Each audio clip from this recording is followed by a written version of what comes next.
Good evening, everyone, all three of you. Call the meeting to order, special common council meeting of Tuesday, June 20th. Join me in the Pledge of Allegiance, please. Allegiance to the flag of the United States of America, and to the republic for which stands one nation under God, indivisible, with liberty and justice for all.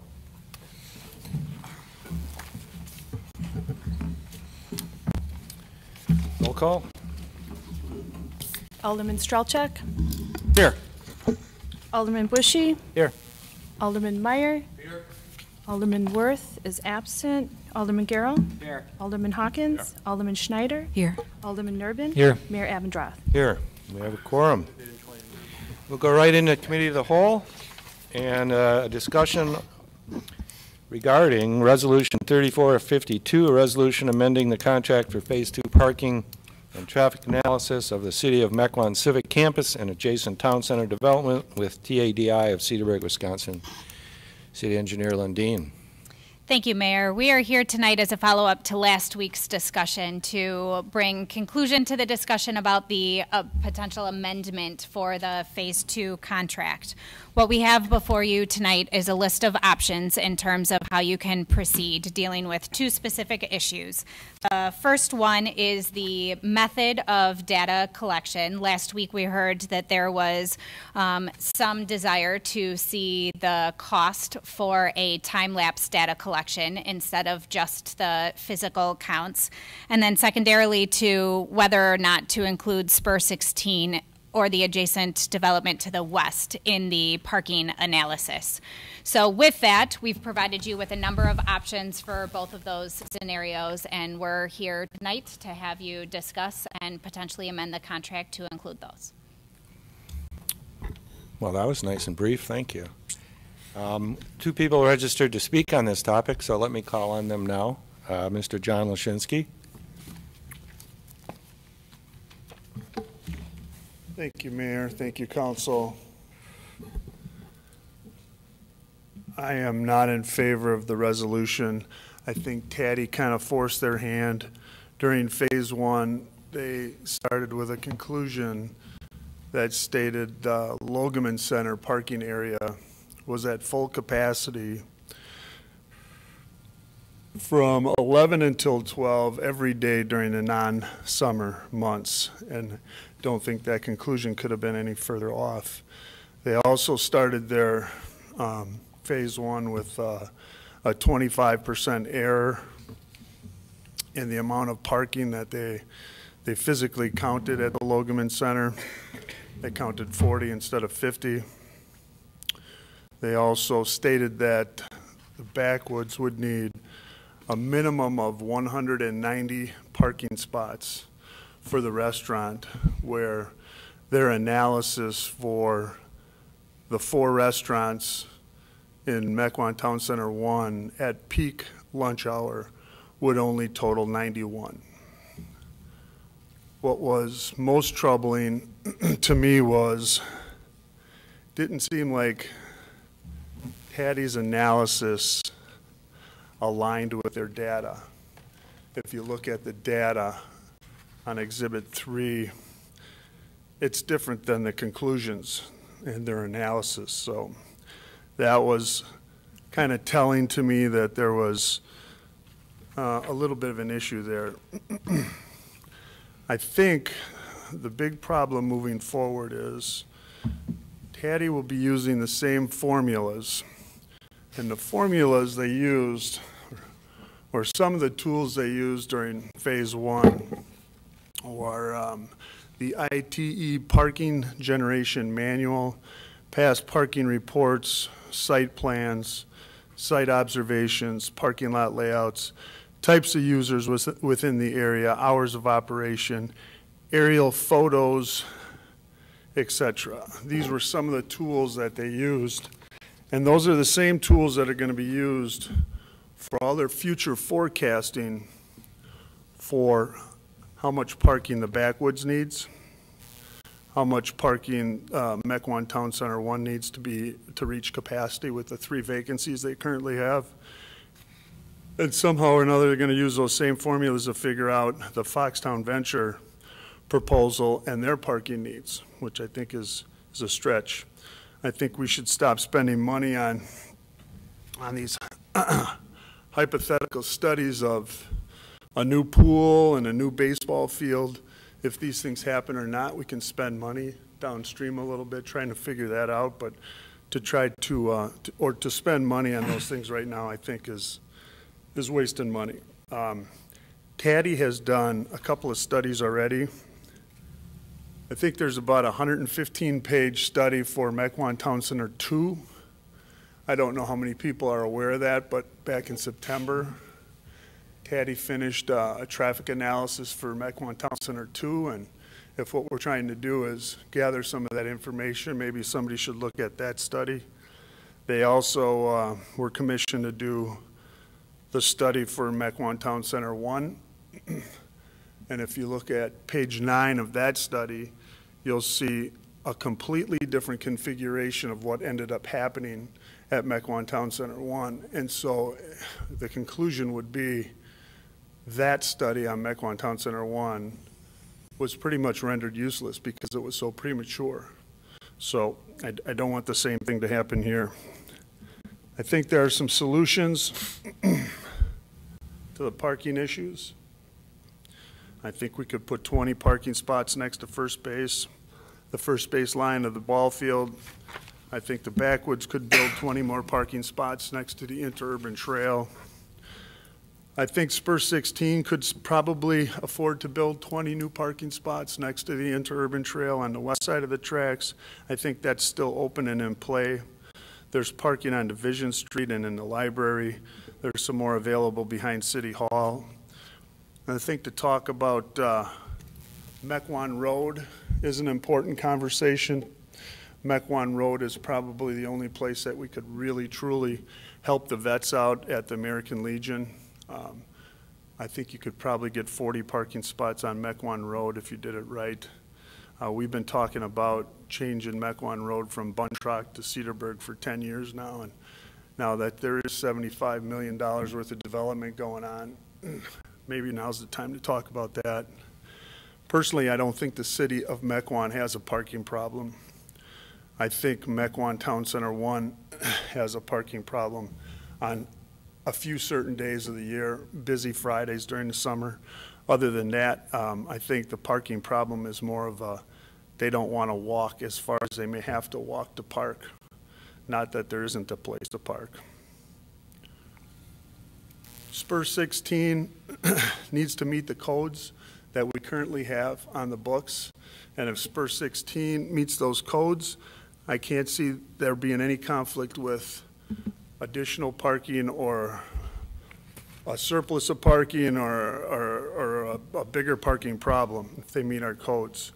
I think the one part of our code that needs to be changed is there is a part in the town center code that states restaurants only have to be at 70% during lunch and dinner.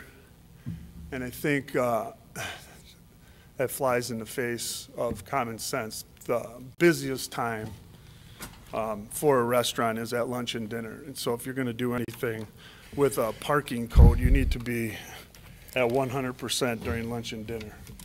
I thank you for your time. Thank you, Mr. Lazinski. Bob Wallerstein.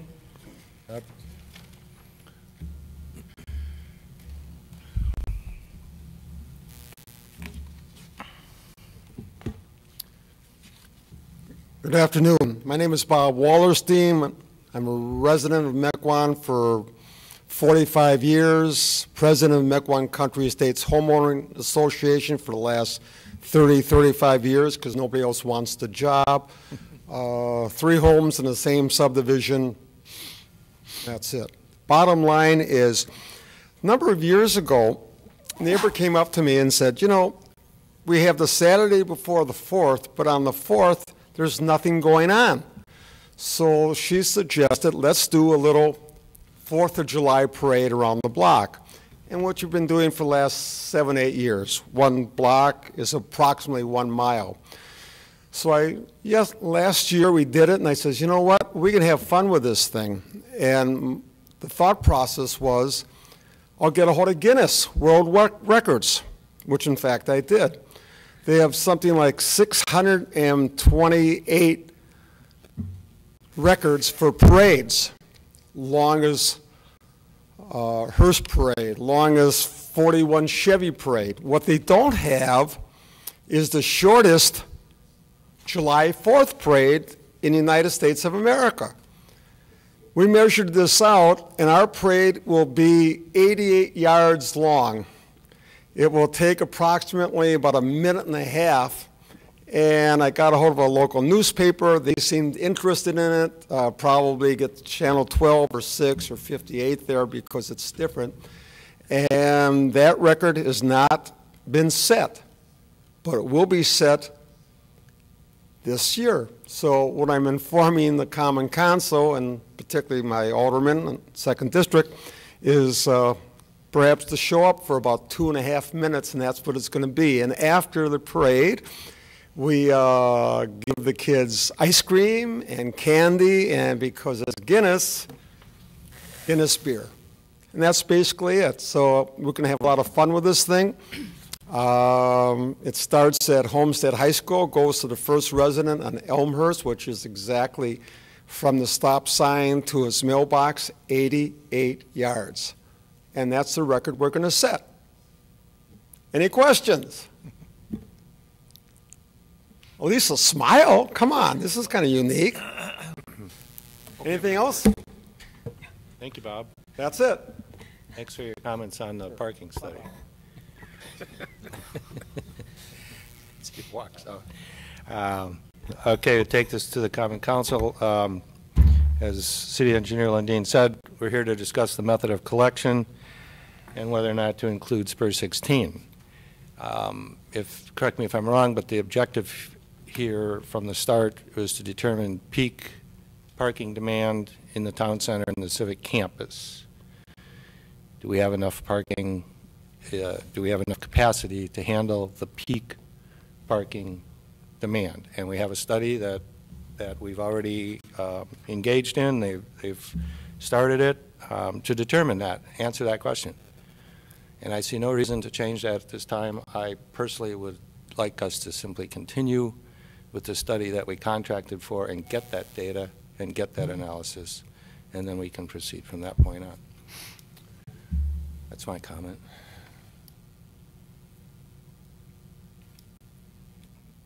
Alderman Strelchuk. I'd agree with the mayor. You know, I think we're at the point where we really just need some hard and fast data. I thought about last week's meeting a lot at home and went over, you know, really what a lot of the discussion was. And I don't know if the discussion really was an objection to the fact that we were doing a parking study as much as we were maybe not agreeing on the methodology of the parking study or the scope. So I'm really kind of pleased to see that we're going to work through that tonight. I think including Spur 16 personally would be beneficial, but I don't want it to sidetrack this, maybe an addendum of discussion or a paragraph or a page talking about what impact that may or may not have. My understanding also is that the same firm has actually done a parking study for Spur 16. So I'm not thinking that that's going to make it overly complex. Am I correct? No, just traffic. Just traffic? Traffic operations as far as how traffic operates through the intersections, but not parking at all. We did not touch that. Okay, so it's traffic. You've done a portion of Correct. what we're looking Yep. at.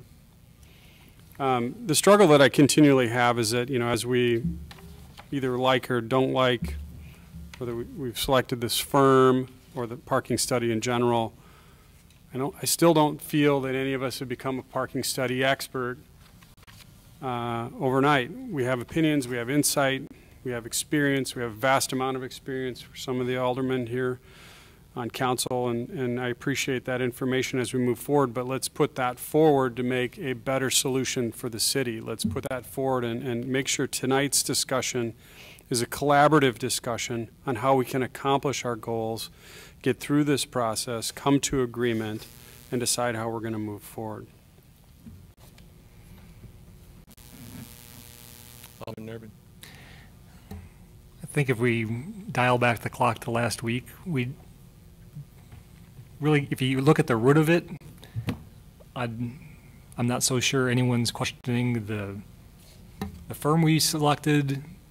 I think there are a few people on the council who question the input from staff into that, and they want their fingers on hard video evidence or to go out and witness personally what's going on, and that's how we got here. That's how we got to the discussion on video surveillance, because there is not a 100% trust from everyone here.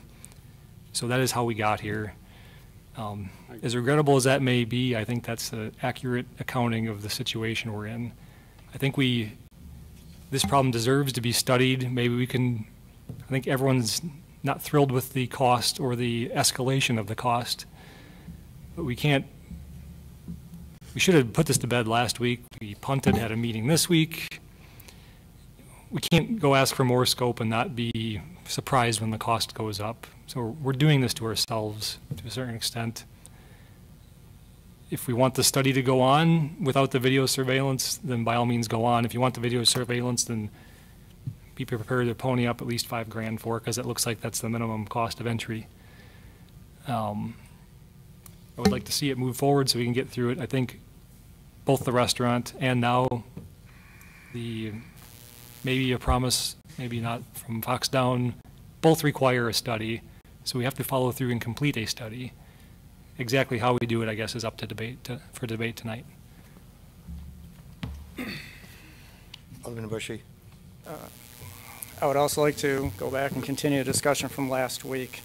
And as we said, or noted, that numbers historically and they always have a component of interpretation. With the study, we're talking about 4 data points versus the discussion last week of potentially having ongoing cameras and recording. And from my perspective, what I've learned back in stats classes, you have four points that makes a line, but it doesn't make a trend. It's something that is subject to lots of interpretation with just having so few data points. Having all the cameras gives us multiple data points that we can work with. After last week's discussion, there was also, I could tell there was a certain excitement actually around with the ideas of having the city have its cameras, or even there was a drone option tossed out there, but having cameras that can be used, implemented, re-implemented over and over again in different locations. That has the opportunity, as I look at it, it's not quite right terms, but open sourcing the data. And that is, if you have the cameras, the pictures, that people can analyze this information, it can go into a database, it can then be examined, sliced and diced in different ways.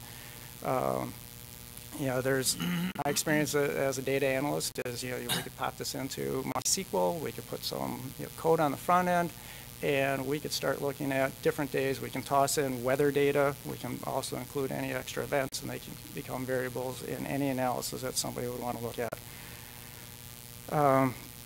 There's also another idea that came across that we talked about cameras, but then there's even another option of even bars on the ground that would do traffic counts as you go over. I don't know if that's an option or not, but that would also, I assume, automatically go into a data collection system, which again would make it easier to analyze. You know, and again, we can take the weather feeds and help figure out different optimal trends.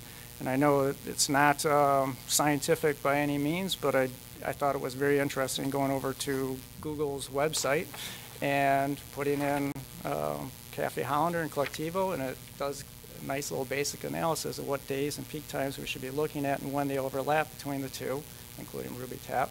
And I have a bunch of copies if anybody's interested. But it's just an interesting additional piece of information that can be put into the equation as to what days to be focused on. And again, this output, we can then do graphs, we can do showing how overflow goes into different parks. So there was a motion actually last week of stopping the study that we currently had set up and do something different, and I thought that would be part of the continuation today is from that point.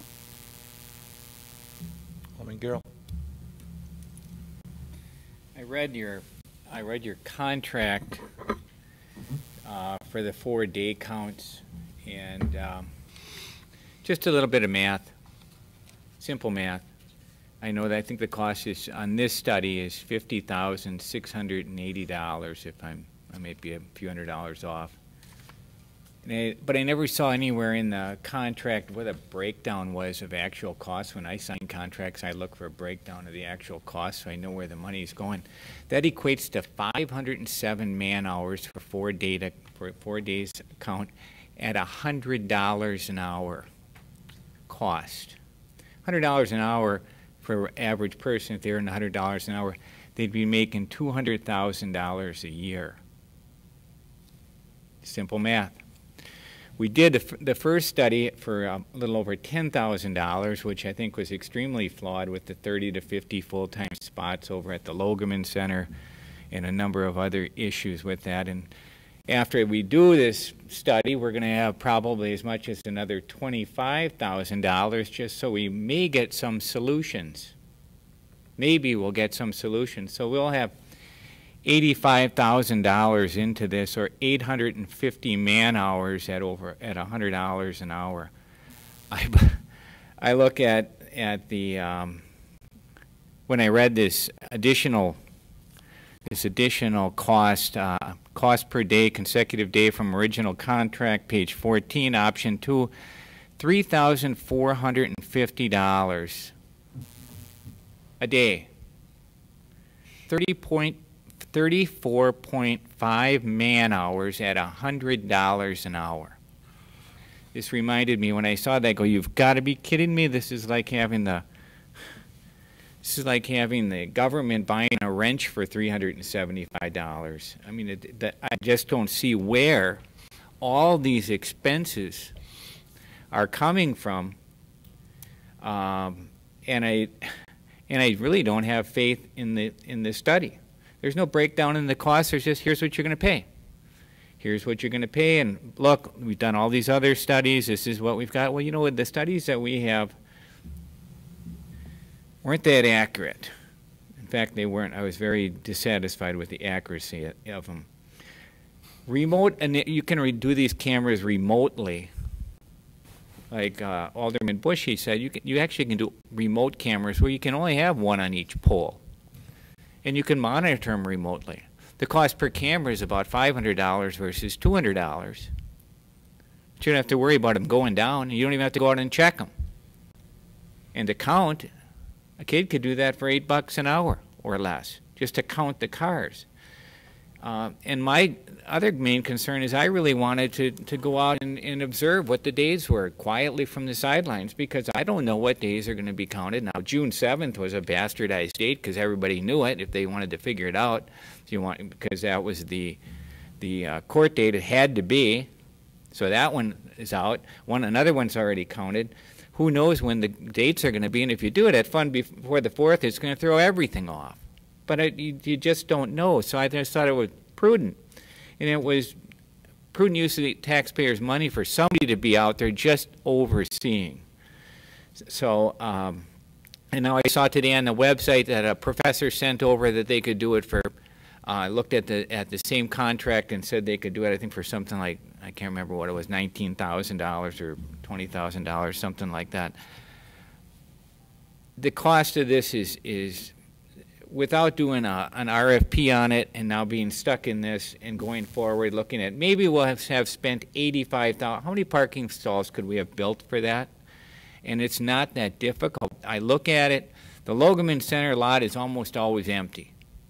So if you put a pub and grill over there, the people who go to that backwoods pub and grill are going to park there where those spots today are empty. We're spending a lot of money on a study that I have no idea how these costs can be this high. So I look at this as for the taxpayers and where it's going. I certainly can't vote to go forward with it, and I'm dissatisfied with it. And these costs at 34.5 hours at $100 an hour for one extra day is ridiculous.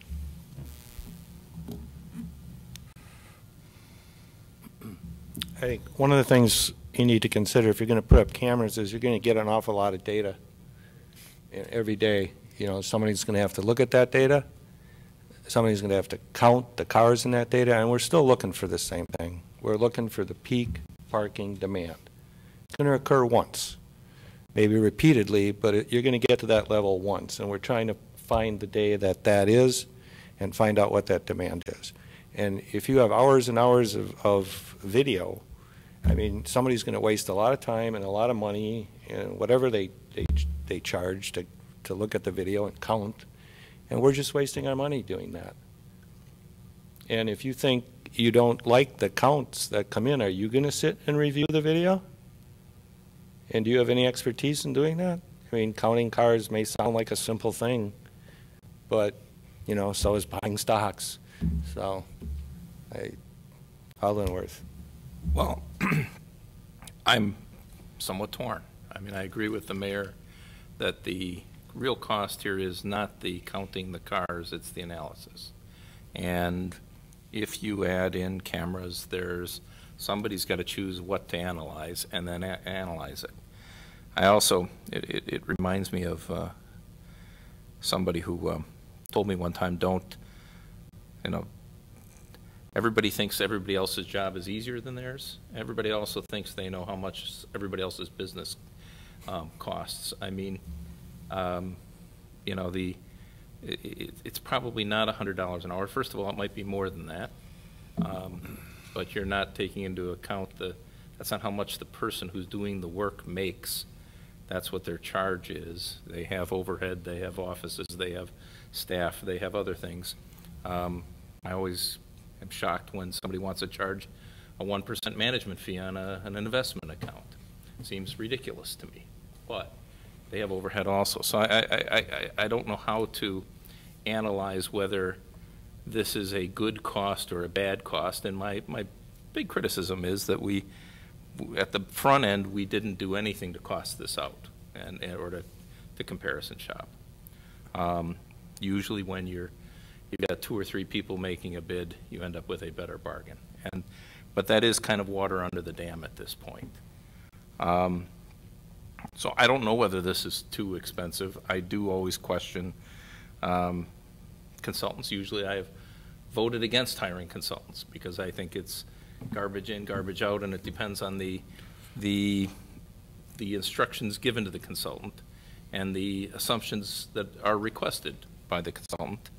And so I did have some real concerns about what came back to us on the tabletop exercise. On the other hand, I don't know the standards in the industry. There were some things, though, that defied common sense a little bit. We wanted a parking study. I wanted a parking study, so I'm not going to, backtrack and blame anybody else for us having a parking study. I proposed it, I voted for it. I kind of wish I hadn't. But I also proposed, and we voted on a parking study including Town Center 2. And if you want to know what's going on the Civic Campus, you can't ignore the biggest development that's next to the Logan Center. Granted, it's proposed, it isn't actual, and therefore we're not going to get actual numbers.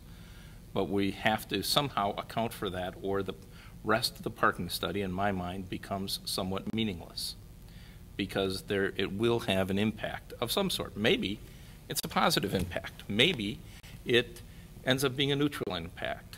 But sitting here, we have no idea, and it is within those 400 and 800 foot concentric circles that our expert has told us is the distance that people will park to go somewhere. So therefore, you need to include it. Now, the staff report mentions, well, why just that property? Because the other properties we might study are across a state highway and are far less likely, at least in the foreseeable future, to have an impact. People are very unlikely to park at Piggly Wiggly and walk over, or very few people are going to. But people may park at Town Center 2 or Town Center 1 or the library to get to Backwoods Pub, or park in Backwoods Pub to get to Town Center 2. They go together. So I think if we're going to do a study, and if it's going to be meaningful, we're going to include Town Center 2. Other than that, we're kind of putting blinders on about a significant impact on town center area parking that's right there within the area that our consultant said is applicable. So I don't know how we do that. I like the idea of having the cameras. I had hoped that there would be some, you know, you save some money on the one hand, it costs you some money on the other, and it end up being a neutral. And because I do think that whether, as Alderman Nurbin said, it might, to the extent people are questioning the numbers that we're getting, it might give some veracity to them. As far as what the mayor's saying, the peak, depends on how you define peak. I don't think we care what happens 3 days a year or 5 days a year. 5 days a year, you can have way too much demand, and that happens all sorts of places. What you want is not the peak, the heavy. When is it heavy? The very peak, if that's what we're striving to get, that's not a very relevant number. It's what happens on your typical Friday night in the middle of the summer that we're concerned about, not what happens on the day when you have the very most traffic. Because you're going to, frankly, have too much parking if you're accommodating extraordinary events. So I don't know. I was kind of looking forward to hearing the discussion to see if it changed at all, because I'm not quite sure where we should go with this. I'm starting to question the end result and the usefulness of this, mostly because I'm concerned what we wanted to do was to be able to provide to the public, and for our own benefit, something that we could agree on that says, here's the impact of parking. Here's where our problems are and are likely to be. And I think no matter what happens, I'm looking forward, I think we're going to have 9 different viewpoints of whether that's worthwhile.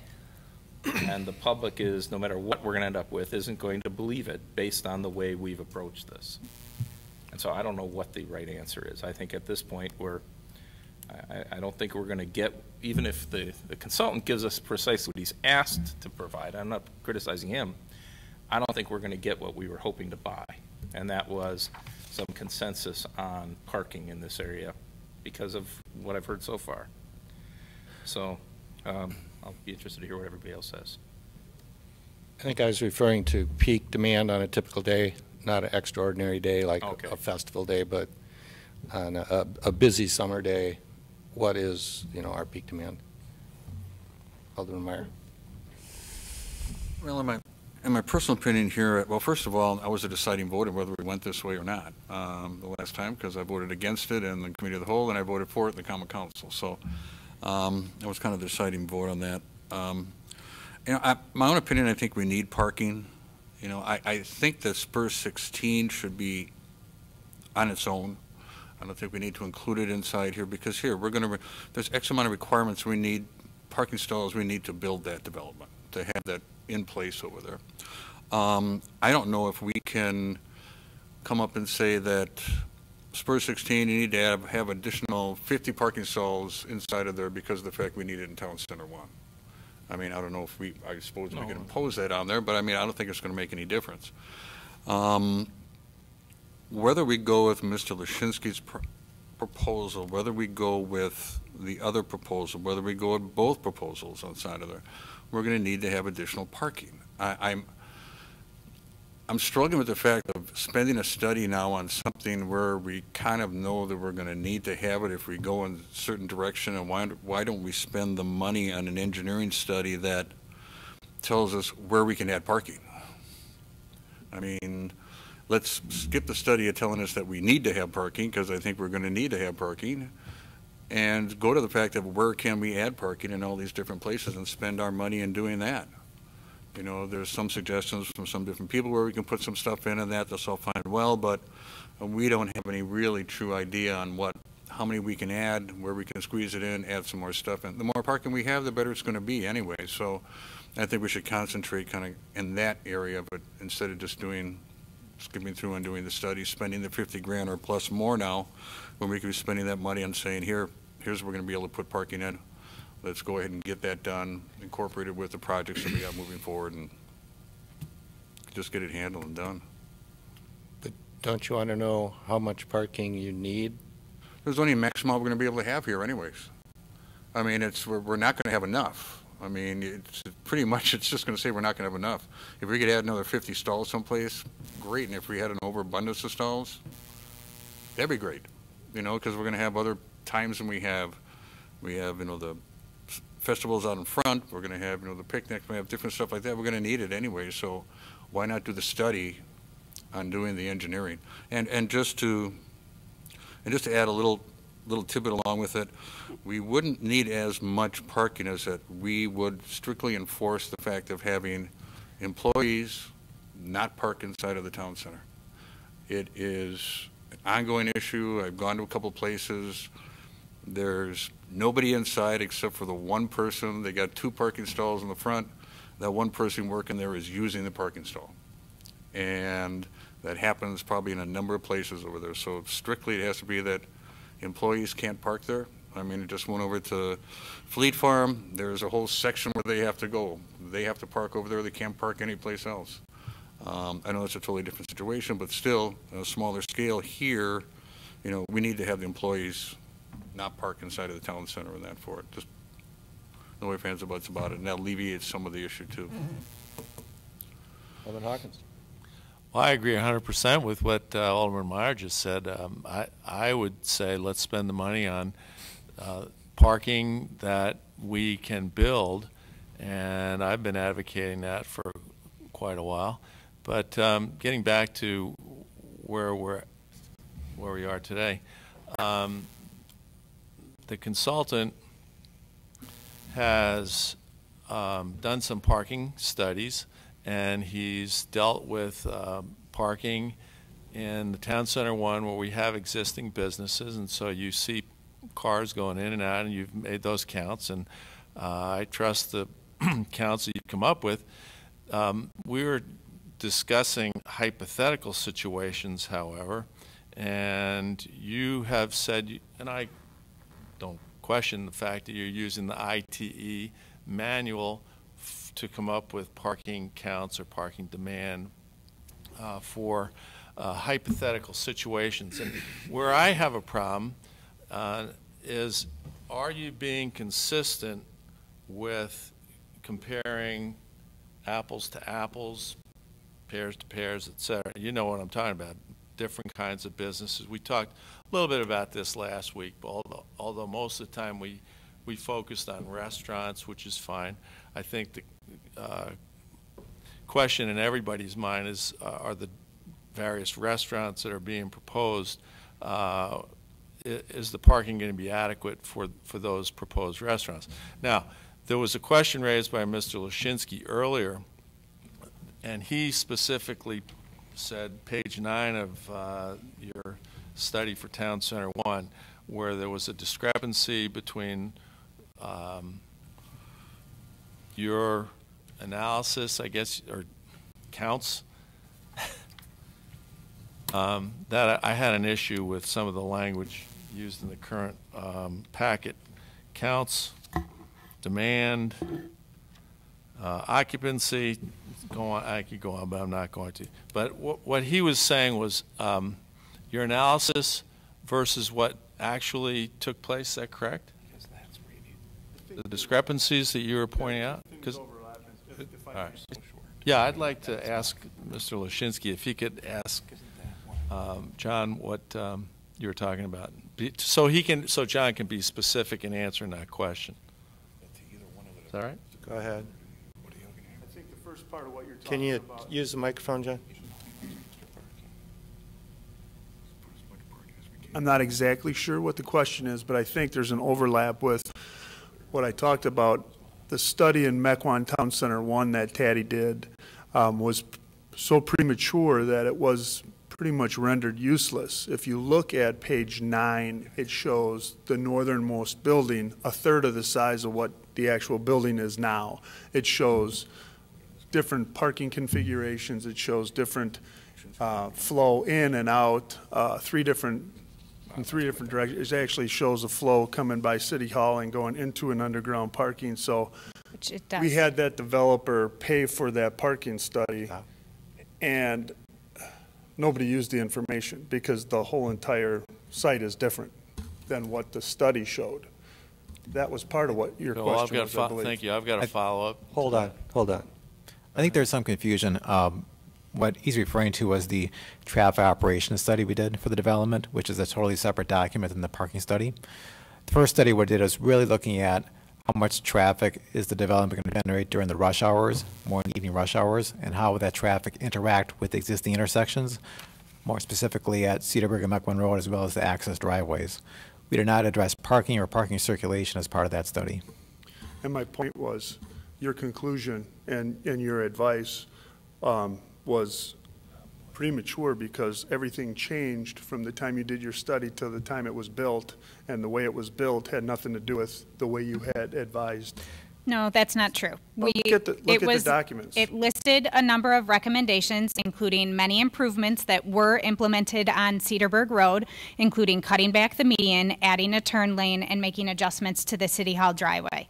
It was also analyzing whether or not there should be a connection with the City Hall driveway, because you are exactly correct. Originally, there wasn't proposed to be one, and so it would have been a standalone development that only had access to Mequon Road and Cedarburg Road. We were evaluating whether or not the City Hall driveway as it exists could accommodate the traffic as it came from Mequon Town Center 2. In addition, there was a median cut that was put in on Cedarburg Road where the median used to go all the way through at that location, and it was evaluating whether or not there was proper queuing to allow for those turning movements.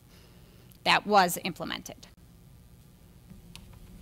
Yes, All I'm saying okay, is- and that study was done before the development was built and the development changed, and nobody can do anything about that. Right. So I Alderman Hawkins, continue. I get back to the idea of the hypotheticals based on ITE manual, whatever, and I think you at one point said based on square footage of the type of business. So if you got type of business A versus type of business B, and then you got square footage that comes into play. Have those hypotheticals that you've used in the past, this is question number one, have those hypotheticals come to pass? And B, are you prepared to tell us what kind of restaurant's going into Spur 16 and how you're going to compare it to what you've already done? If I can answer that first. Sure. Your question, two parts. First of all, how we use IT or the parking generation manual is key. We can do it based on square footage. For restaurants, we can do it based on square footage, number of seats, capacity of the restaurant. If we have the number of seats or the capacity of the restaurant, it's a much more accurate way to generate parking demand versus just square footage. We also need to know what type of restaurant it is. Does it have a bar? Is it just a quick turnaround restaurant like a Panera? Is it a fast food restaurant? Is it a sit-down restaurant where people are there for longer duration time? Those types of things we need to know. So the question is what to use for Spurs. Well, just a second. I think everybody would agree that a fast food restaurant is going to have a lot of traffic, and your traffic study is going to be through the roof, but you're not going to maybe have the same parking issues that you'd have, let's say, for Town Center 1 or Spur That's correct. 16. Yes. Okay. Mhm. Okay. Yep, that's correct. Yeah. So it really depends on how the restaurant is defined and how it's used. So when we say a quote restaurant, it could have various types of meanings as far as actual parking demands. I also want to comment on the hypothetical. The only hypothetical in this situation is the type of use. The ITE manual is based upon thousands of actual parking counts. To Alderman Bushy's former point, when you look at statistical data, that is exactly what the ITE is a culmination of thousands and thousands of parking counts to come up with what is the statistical generation of parking for various types of use. So the only thing that's hypothetical is the type of use. Sure, but I would agree with you up to a point, because if you look at charts from different regions of the country, those are different. Right, If you so took the ITE same- manual if you- goes through that as Yeah, well. If you took the same type of restaurant, let's call it a bar grill, all right? you're going to see that chart fluctuate depending on the region of the country, and various municipalities are going to fluctuate as well. Then we talked about, I don't want to be too sensitive here, but the Bible, the ITE as a Bible versus other Bibles, and I don't want to step on anybody's feet or misspeak in any way, but there are Bibles out there, I shouldn't say, manuals out there, parking manuals that are written to promote certain kinds of restaurants based on public transit and other issues. And is that, are we going to be correct? There's other affected by manuals out there. There's the ULI, Urban Land Institute, Mm-hmm. ICSC, International Council of Shopping Centers, have a lot of documents out there. Most of those documents are really parking design manuals. In other words, how most efficiently can we design our parking lot to get the most number of spaces in a certain area, or how much parking supply should we be adding. What ITE's focus is really is how much parking demand. In other words, how many parking spaces are actually needed or actually used for that specific type of use. That's why we're using the IT parking generation manual in this case. We're looking at what's the actual parking demand. In other words, how many cars are actually parked for that type of use. And the distinction in the initial study about what is known for the restaurants in MTC1 that exist and that have a lot of known versus a box on a plan, that without the interview that is included in the scope, to be able to have the discussions with Mr. Lashinsky about what the actual logistics of the restaurant will be, to determine if what the ITE manual says is accurate or not. Good. I didn't support paying for the study. I think we should pay, like, as Alderman Meyer said, that we should pay for parking, adding parking, and where we should put it. We've had an offer to donate 20 spaces on the first base line. And I've got something Will is going to remind me later to talk about, but we can do that later. But I just, I hope everything is consistent. That Restaurant A and Restaurant B and Restaurant C in Spur 16 are evaluated equally. And to be clear, that's why we're here. Neither John nor I have any interest in being back before you in August with a study that the 9 of you don't think is valid. So we're trying to achieve how we can amend the scope to get the study to be valid. But the fact is, yeah, that's good. And the fact that you're going to be interviewing the various principals is very good. I'm fine with that. Alderman Nervin. So getting back to the original intent of the original motion that Alderman Worth made that he may now regret. The decision to include the impact of Spur 16 was to see what the spillover was, if they generate more demand over here, if perhaps there's excess parking over there. I think there might be excess parking over there. And to assess the interplay between the two properties, because they are going to be connected at Mequon Road. They're going to be connected at the crossing by the Logaman Center. So I think that's fair game. It's not to tell Spur 16 how much parking they need. They're going to take care of that on their own. That's their development. It is not the purpose of including them. The purpose of including it was to see the interaction on this site, and there will be some. I can't believe there won't be. With regard to adding more parking, I think the original way we got into this study is there's a proposal for a restaurant, which a majority of us voted for, but there's still serious debate, even amongst the people that voted for it, whether there's enough parking or not. So eventually there's going to have to be some consensus on what the demand really is and what the existing capacity is before we're ever going to come to some sort of agreement on that. That is why we have a study. So I don't know how we can sit here with a straight face and say, I want the parking study to stop and just build more parking spaces. We don't know how many we need. We don't know where we need them. That is the whole point of the study. So that if there's demand, if there's excess capacity, we can go forward with the restaurant confidently. So great, we can go cut the contract off now and have 30 grand more to spend on parking, but we'll get a handful of stalls and it may not be enough. It'll tell us nothing. We'll have learned nothing. And then we'll get to some sort of development agreement with the restaurant and it'll just fall dead because we'll have no data to go say whether it's good or not. We'll have the same food fight we've been having for the last 2 months about this, and it's just going to fizzle. So we got to go forward with the study. If we want cameras, you want option 1. If you want SPUR 16 included, you want option 6. So let's get on with it. SPUR 16, I would assume that on a typical peak demand day, SPUR 16 will be full. They have a to-be-determined building because they weren't sure whether they had enough parking for the uses they already were planning on. If they have enough parking for those uses, then they're going to build another building, and they're going to fill up that parking. So I don't think we should be counting on SPUR 16 for any help to solve the problems. I don't think we're counting on them for help. We're counting on, we want to see if someone parks there, what is the impact if they're not going to pick up their car there and drive over here and park. They're just going to walk across the tracks. That is the impact we're trying to capture. I think that's correct, Alderman Worth. And you can only do that if you actually count the cars that do that. I don't think you can do that theoretically. We're going to count this here and then use what we learn, because everyone thinks that the manual is a little bit off, because I think everyone thinks the manual is a little bit off with what we just know from our own experiences driving in and out of that parking lot. That's really dangerous. We drive in and out of that parking lot probably more than most people. So it's going to refine the numbers, and you can extrapolate that to those other developments that don't exist yet. You'll have a statistical analysis of something similar in your city that's a little more refined than just the population averages over, admittedly, the thousands of studies across the country. Mm-hmm. That was the whole reasoning for it. Right. At least that's what I thought. Alderman Worth.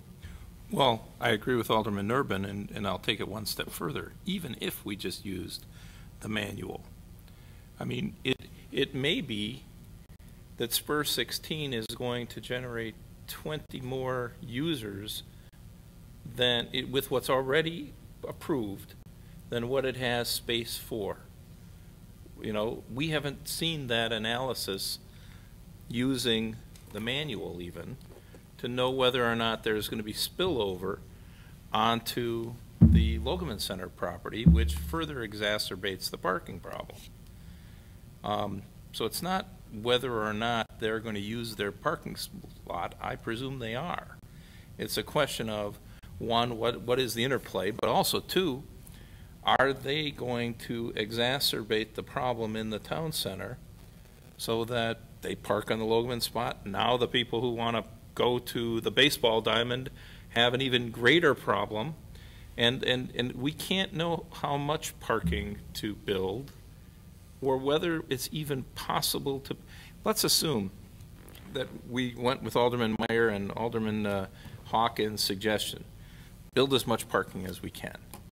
Is that enough? And if it's not enough, then, and by the way, I've supported Mr. Lashinsky's proposal since day one, but if it's not enough, then we probably shouldn't be building anything on the Logeman site. And I don't know how you come to that conclusion other than to put blinders on and say the Logeman site will have enough parking for Mr. Lashinsky and all of these other uses be damned. Now that doesn't make any sense. Now I have some sympathy as far as making that argument about Town Center 1, because that is a private, currently existing private development, and they did it to themselves by not having enough parking.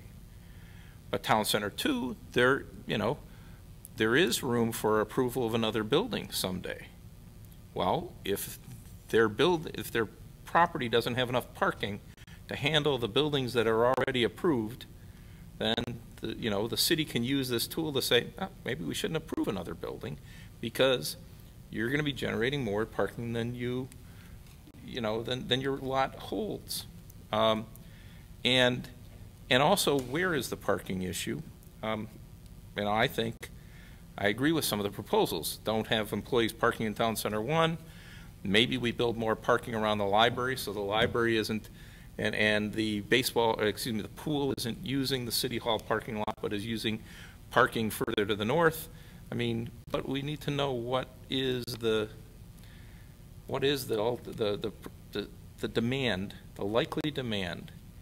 And I think if you exclude Town Center 2, you're excluding a potential contributor to that ultimate demand. And I just think that's a mistake. It's not to change what the developer of Town Center 2 needs to put on her property. It's what is the impact of that property on the overall parking. I also, and yeah, we're not going to have actual numbers, and yes, they're going to have to make some assumptions about uses, but we do that every time we approve any parking lot. I mean, unless you're approving a parking lot for a single-use building, you know, which we do sometimes on Port Washington Road, an owner-occupied single-use building for a business that has history, you're always making assumptions regarding parking. But here, we've developed something that's much closer, much more dense, not just one development, but now a couple of them, plus we have a civic campus, and we have no experience with that in Mequon. I mean, this is new territory in doing something that's more quasi-urban, I don't like that term, but denser suburban than what we've got experience doing in the rest of Mequon. And I think that the parking study, if done correctly, and I'm really not sure I know how to do it correctly other than I think all of these uses should be included, if done correctly, should be a tool to guide us on how much more parking do we need, where do we need it, and how, you know, can we approve more development in that area, whether it be a restaurant on the Logan site or whether it be, you know, an additional building on Town Center 2 or something else. You know, greater demand on the civic campus. I think you know, just build more parking, and, you know, we build 40 more spots, but because we're adding 50 for a restaurant or 70 for a restaurant or whatever the number ends up being, well, 40 more spots doesn't, you know, maybe cut it. Or maybe it does, and that's what we need to come to some sort of conclusion about. Plus what's going on in Town Center 2. That was the intent. Whether or not we're getting there, I don't know, and whether anybody will buy the results at the end of the day. And I am concerned about the cost. I agree with, you know, Alderman Garrell that the cost does seem significant. You know, we're spending almost as much on this one study as we spend on legal services for an entire year. That does seem a little out of balance. But, you know, but I do think it's an important tool if it's done right. With that, could we potentially then focus the discussion on the options for the inclusion of SPUR 16? Obviously, there's an option not to include SPUR 16, but in your packet and summarized here, this doesn't have all of the detail, are the 4 options for how SPUR 16 could be included. The first 2 are tabletop exercises. One would use the data as proposed for the development and verify them based upon industry standards. We would say that that's the ITE. If you all want to recommend a different manual, then we can implement the review according to that. Option 5 would be a similar exercise, but using the highest demand or highest intensity uses. So that would essentially assume a worst case scenario from a parking standpoint. The option 6 would be the conversation that we've had using the extrapolation of the phase 2 parking counts and applying that to the uses of SPUR 16. I will just note, as we did in the packet, that is not recommended by staff, but it is the option as explained here. And then the final option of option 7 would be to assign a percentage or a number of spaces from the parking demand of SPUR 16 to the civic campus and run it through all of the development scenarios as outlined in the original scope to determine the impact on the development. I didn't understand the difference between 4 and 7, really. I mean, I don't understand 7. Can you explain that in some greater detail? Well, I think the intent was to try, the conversation was that the exercise should be more simplistic than what it was. So if we come up with the fact that Spur 16 needs 200 parking spots, that we would say 20% of those would be shared trips, and therefore 40 parking spots would need to be added to the demand of the Civic campus. But if you're not using the manual, how do you make those determinations? Well, you would to determine the actual usage Whatever or you're the doing in demand. 7. I mean, the first three all say, the first two at least say tabletop exercise. You're using, I assume that means you're using the manual. Correct. Option 7 doesn't say that, so I assume you're not using the manual. Well, so I'll let, Yeah. I guess, John speak to the methodology since he Please. provided. Sure. Options 4 and 5 are correct. We're using the manual based on thousands of data points. It's the most statistically significant, if you want to call it that. Option 6 is the least statistically significant because we're only using one data point. Basically, we're just using the data we collected at MTC1. So our assumption with option 6 is that we're using the same uses, the same parking demands. It's all going to be the same as in the Spur 16 as MTC1, which is not realistic.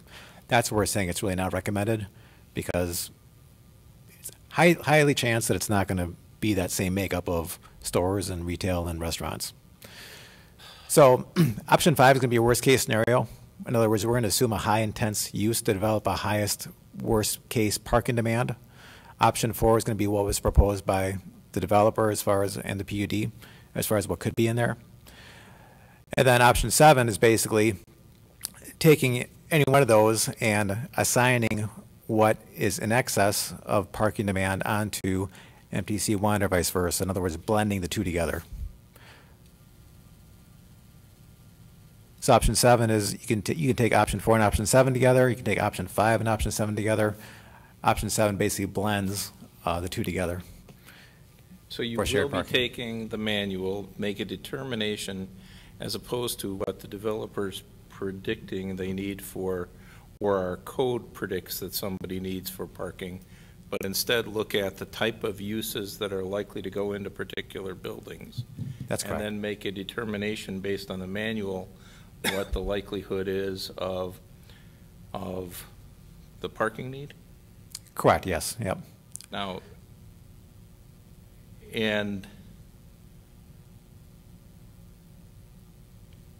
I guess I have a question for planning staff, and that is, if we're making certain assumptions based on usage and future applicants come to us for putting, if somebody comes to us and says, I want to do something totally different, do we then try to, on a multi-use project, do we say, well, you've got 200 spots and this use is going to use up 100 spots, so you better allocate your other 100 spots, and if you run out of parking, you can't fill a space?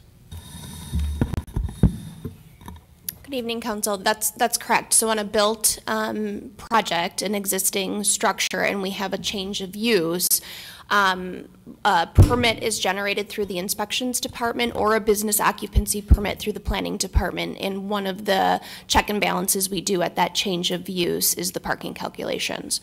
We've had circumstances with office developments, particularly in our business parks, where the original floor plan is more of like a typical office setting, and then you have a change of business, a change of floor plan, which generates or results in more of like cubicle or data collection or customer service, and you're changing the floor plan so drastically that you're changing the occupant load, and therefore we evaluate the parking calculations differently. We've actually required less, in some cases, like less cubicles, less individuals as part of that floor plan in order to be able to back into the existing parking supply that's on a property, or we suggest to them that they pursue other expansion areas for parking or work with perhaps other adjacent property owners to establish additional parking. So all of those end up being options, but yes, we have that check and balance as part of the permitting process. How come it didn't work in Town Center 1? That's where I keep falling back on. It wasn't until Cafe Hollander was close to opening that representatives from that business sat down with the mayor and planning staff and had indicated to us that the employee count for their business operations was much greater than what was indicated initially. And did then it become That was a waiver, after construction. waiver by staff or a waiver by the planning commission, or what procedurally happened to allow a building permit to be issued for something that there wasn't adequate parking? The permits were already granted. So there's no condition on this is the type of use you can put in there and the number of seats, the number of employees when you issue the building permits and approve usage. So if a business simply tells you, snows you, gives you, we're not going to have many people here, and then while they're building, doubles the number of seats and doubles the number of employees, but because we've already issued a building permit, we're okay. Well, they didn't double the number of seats during construction. It was identification from them after construction was completed and notification to us about the number of employees. There are certainly opportunities or mechanisms in which to pursue that particular issue in that particular case, but I think that was an unusual circumstance that we haven't encountered. When you have multi-use projects, how do you keep this from happening again, as opposed where you may have a developer, even who in very good faith believes this is what's going to happen? Sure. How do you keep the users from creating a problem when they go forward with their development? I mean, if I'm not saying you made a mistake. I'm not saying the developers of Town Center 1 made a mistake, but somehow a mistake, we don't have a mechanism somehow to keep people from having a far greater intensity than was suggested at the front end. Shouldn't there be some constraints to keep that from happening? Well, I think the process that we go through is intended to have that check and balance system. In this particular case, we happen to have a development agreement that requires the property owner to remain in compliance with those parking demands and calculations on top of the permitting process. I think as they came to us and met with a few of us on staff, we had talked about how we could collectively try to solve this particular issue.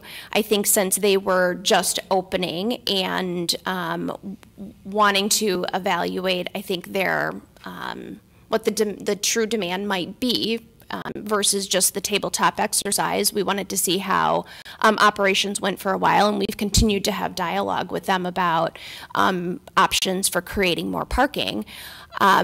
As indicated earlier, I mean, there's only so many spaces that we're going to be able to create on a physical site. I mean, at this point, after the fact, and there's only so many spaces that we're going to be able to create at the front of some of these entrances, and I think that's part of the issue. I'm concerned about the same process repeating itself on Town Center 2, for example, so that you end up having the same issues.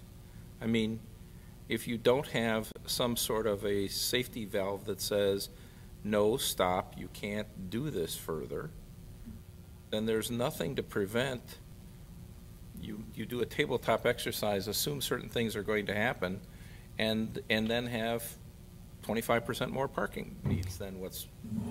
But I think the mechanisms that I just described are the stop valve in that. But it didn't work. Well, we do. We have a development agreement that is signed by both parties in this particular case as it applies to MTC1, and we could certainly push that issue further. Well, isn't that part of how we resolve the parking problem for MTC1, is to say under your development agreement you have certain obligations and you need to find a solution. And maybe you, MTC1, need to build a parking ramp, or you, MTC1, need to pay for some additional parking spots. Yes, and as I indicated at a recent Economic Development Board meeting, I have had those discussions with them, and we're continuing to try to collaborate on what that may be and where. But we're going through a big process making it our responsibility rather than theirs. I didn't understand that this exercise was that. Well, it sure seems like it. I mean, we wouldn't be I having don't this think that was the conversation intent. if they didn't have this problem. We wouldn't be talking about a traffic study. No, because I think early on we've with the amount of the parking needs in Town Center 1. Now, Town Center 1's a great development. No, I think early on I've heard several members of the council say that this exercise isn't, the intent of this exercise isn't to solve MTC 1's issue. So I was following a different course of action to try to continue to resolve that. I think that this exercise isn't to solve MTC 1 issue, but it's a known issue. When we had the two proposals, Backwoods Pub or Foxtown Ventures came forward, the biggest worry was parking on a lot of the emails that I received. And the parking study was a reasonable solution to make sure that we had on the city-owned land that was adjacent, some of which was shared parking. We had reason to believe that we needed to do a parking study to evaluate what the issue was. If we're going to assign to MTC 1 that they're over on parking, that they are short on what they need, which I think we all know, and I think they know, their biggest objection is that there's no parking. I mean, I can't go there at 11 in the afternoon, between 9 and 1. I struggle to find a spot to go get a quick sandwich, even at Collectivo, and I'm getting it to go most times, or I have 10 minutes to stay. There's a problem with the parking there. It's not the city's burden to fix it, but we have an identified problem. It is our responsibility to identify, now that we're this far along, what the scope of the problem is, figure out how to solve it. If it is to include MTC 1 in the solution, say, the problem really is deriving from your development, and you're short about 45 parking spots. How would you like to propose to the city that you can accomplish this to come into compliance? Well, then we have a reasonable discussion point and a paid-for study to back it. Backwood wants to build. We need to make sure that we have enough parking for that business to be successful. A lot of talk on Spur 16. I mean, I've seen the parking, I've seen the buildings, I've seen the elevations. Spur 16 has gone through a ton of work, a ton of staff time, ton of meetings, ton of everything else. And we're talking about Spur 16 like, oh, we can change maybe some of that there, evaluate this there. We're evaluating where the parking problem is and how to release our land appropriately so that we can have this parking not be an issue to the strength of the town center in the long term. That's what we're doing. That's our responsibility. Responsibility is the existing developments, the planned developments of which we've approved a portion of the sale of land and things like that. And our responsibility is to make sure that Mr. Lashinsky, if he does build his restaurant there, has an opportunity to be successful because people can park there to both spend money. Again, we kind of circle back. We want to spend money on engineering. I don't like the price of the study. I think there's a lot of copy-paste going on in this study. I'll be the first to admit it. I'll be the first to agree with any one of you guys who doesn't want to spend the money on this study. It's horrendously expensive. We're looking at a $7,900 option. It's probably our best one. I don't know that somebody's going to be sitting for 2 solid weeks working on that, even at $100 an hour billable. I don't know. Maybe that's the case. Maybe it is. Maybe that evaluation will be there. But we need to figure out and have a benchmark. We need to have something quantitative. And as a council, we need to collaborate on what that means. How do we get to that resolution? How do we get to that point where we resolve this issue? And, I think we're off track. Half of this discussion is, it's important maybe into making a decision, but really the decision is, do we want to proceed with the study? If so, what's the scope? Is the price too high? Do we want to send staff back with instructions that they need to adjust it? I mean, how do we want to approach this as a council? There's something that's not palatable and we're talking about different points. But again, if we're going to abandon the study, I put the burden on those aldermen to suggest something that's going to work long-term for the vitality of the town center. Alderman Garrell. I think Einstein was one who said, you make the same mistake, don't do the same, you make a mistake, you don't correct it by doing the same thing over again. So I commend Alderman Worth looking for what the problem was. He looked for what the problem was, and I think we came out and we found out that it wasn't a Town Center 1 problem, and it was a problem because the Cafe Hollander threw that in at the last minute that they were going to have their employees park right there.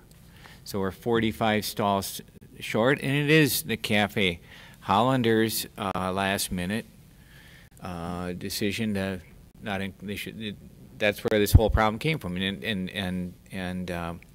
so I commend Alderman Worth for finding the problem. So we don't want to do something again the same way and make the same problem again. So looking for the solution is exactly what we're doing. I think that what Alderman Hawkins and Alderman Mayer talked about, and about looking for parking place things, is not invalid whatsoever. Looking for areas where we can, spend some of this money in that area. When Backwoods came out, they actually right away knew that there was going to be a problem if their employees were parking there. And I think he said that he was going to find some spots across the street and lease some other areas. So he already figured out that, if my employees park here, we're going to have a parking problem. And he already got rid of that. So I commend Alderman Shinsey for going ahead like that. So to say that, and the count number being 91 for 4 businesses at the town center and 190 for Backwoods, I think is just way, way, way off. Because it's just not going to be, I don't believe it's going to be there. Looking at Town Center 2 now, when we don't know what's going to be there, might be a little, Town Center 2 or Spur 16 is, we should really know what's going to be there before we do a full-scale parking study. But if you're looking just to see if we can find some spots along the trail, that's great. The dollar spent, I think I saw somewhere in the study that it might be as much as $25,000 after this. If we do this, is that right? Could be that high for the next study for phase 3? To be clear, John was extremely uncomfortable providing a number with a lack of scope at this point. I think we all acknowledge that there are a number of solutions that could come at no cost, that we would not have to pay a consultant for, and that we could move forward with based upon either internal staff or your own recommendations. So, however, when pressed last month, we were asked to provide a range of costs as to what the phase 3 could look like, and that could go all the way to the analysis of a parking structure, the required number of spaces therein, and a potential funding mechanism. That's what we asked John to provide a number for. So the range, to be clear, was $5,000 to $25,000, but in the absence of a actual scope for him to provide a number with is just a range. Okay, because I was thinking that if we proceed with this expensive study and he comes back with, we have a shortage here and we have a shortage there, a shortage in this area, shortage in that area, I think that we can get together as a common council and figure out where to put parking spots. And likewise, to be clear, if the shortage is 50 spots and you want to provide 60, that is certainly an option that you can look at as well. At some point in time, we have to make a decision on this fairly quickly. I believe. I mean, if I was Backwoods and going through this again and again and again, and things aren't getting settled, I believe we made a vote at one time. I think it was 8-0, or at least the it was majority that we would proceed. I think we proceed with looking at what the Backwoods parking that we need and this Foxtown concept plan. I mean, they haven't come up with anything. We have no idea what they're going to do at all. I think we got to come to a decision on the Backwoods fairly quickly and get it done with and get it over with. And then if Foxtown comes along, then we can, you know, if there's extra parking spots, you know, they get the extra parking spots for if they actually do something about the pool and or the baseball diamond or raise any funds, which we did get a letter last week that said that it's going to be extremely difficult to raise funds for something like this. So anyway, my point is phase 3 of this, I think that if we get results from phase 2, we can figure out where to put these spots. We don't need to spend any more money on that. So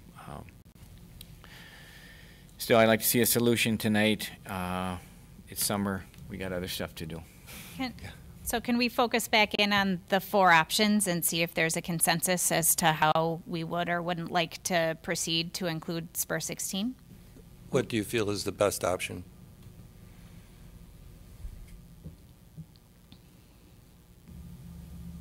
Dun, dun, dun, dun, dun, dun, dun. I would definitely not recommend option 6. And I think that you should be comfortable with the results from either options 4 or 5, given the scope of what's being requested. Alderman Bushy.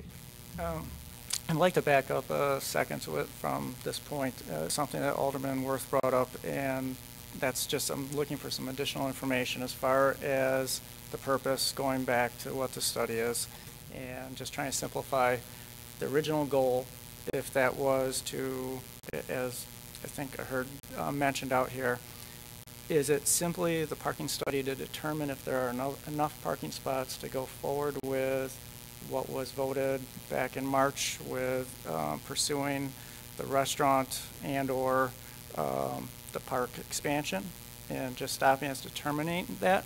Or is it to determine if it's how to create or where to create the additional parking?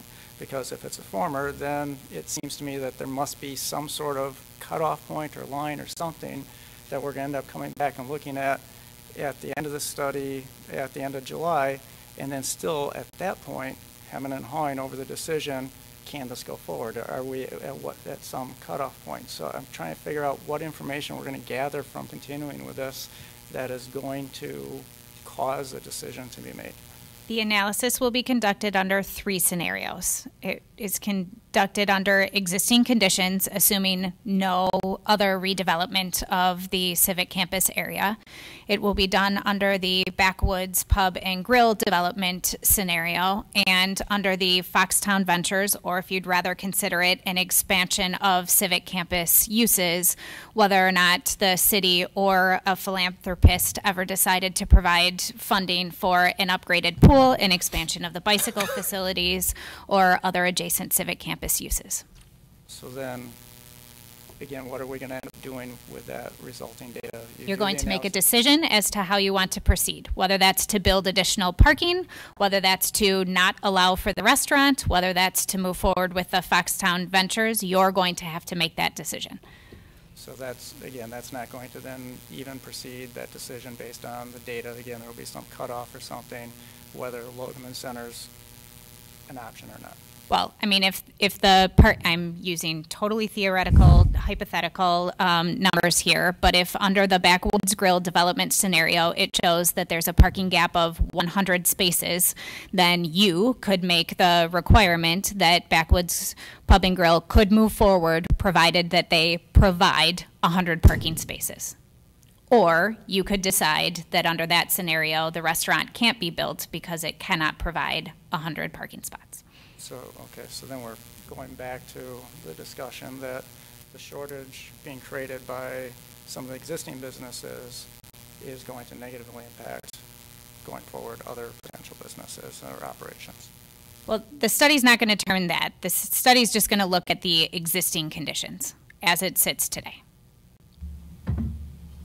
Could you explain that? I thought what he said made sense, and you... Well, we're doing parking counts. So we're going to have counts on the existing conditions as they are right now, which, yes, MTC 1 exists. So the parking counts will include the influence from that business. But when we do the parking counts, we won't know which cars are going to what businesses. We'll just have a total number car count, but we won't have an idea of where they're coming to and from. I think the problem there is there's currently vacancies there. So you're doing parking counts with vacancies, and someday we'd like to. But we already had the tabletop exercise, which Yeah. went through that analysis. So you already have that component that you can translate or then connect just those to three- the actual parking counts if you'd like. For just those 3 uses. Well, this again, we are also interviewing the MTC1 businesses. So if they indicate that the parking counts are not an accurate representation of what they think their actual parking demand is because they have vacancies, that is also a component of the scope that was approved. This kind of goes around in circles a little bit. A lot.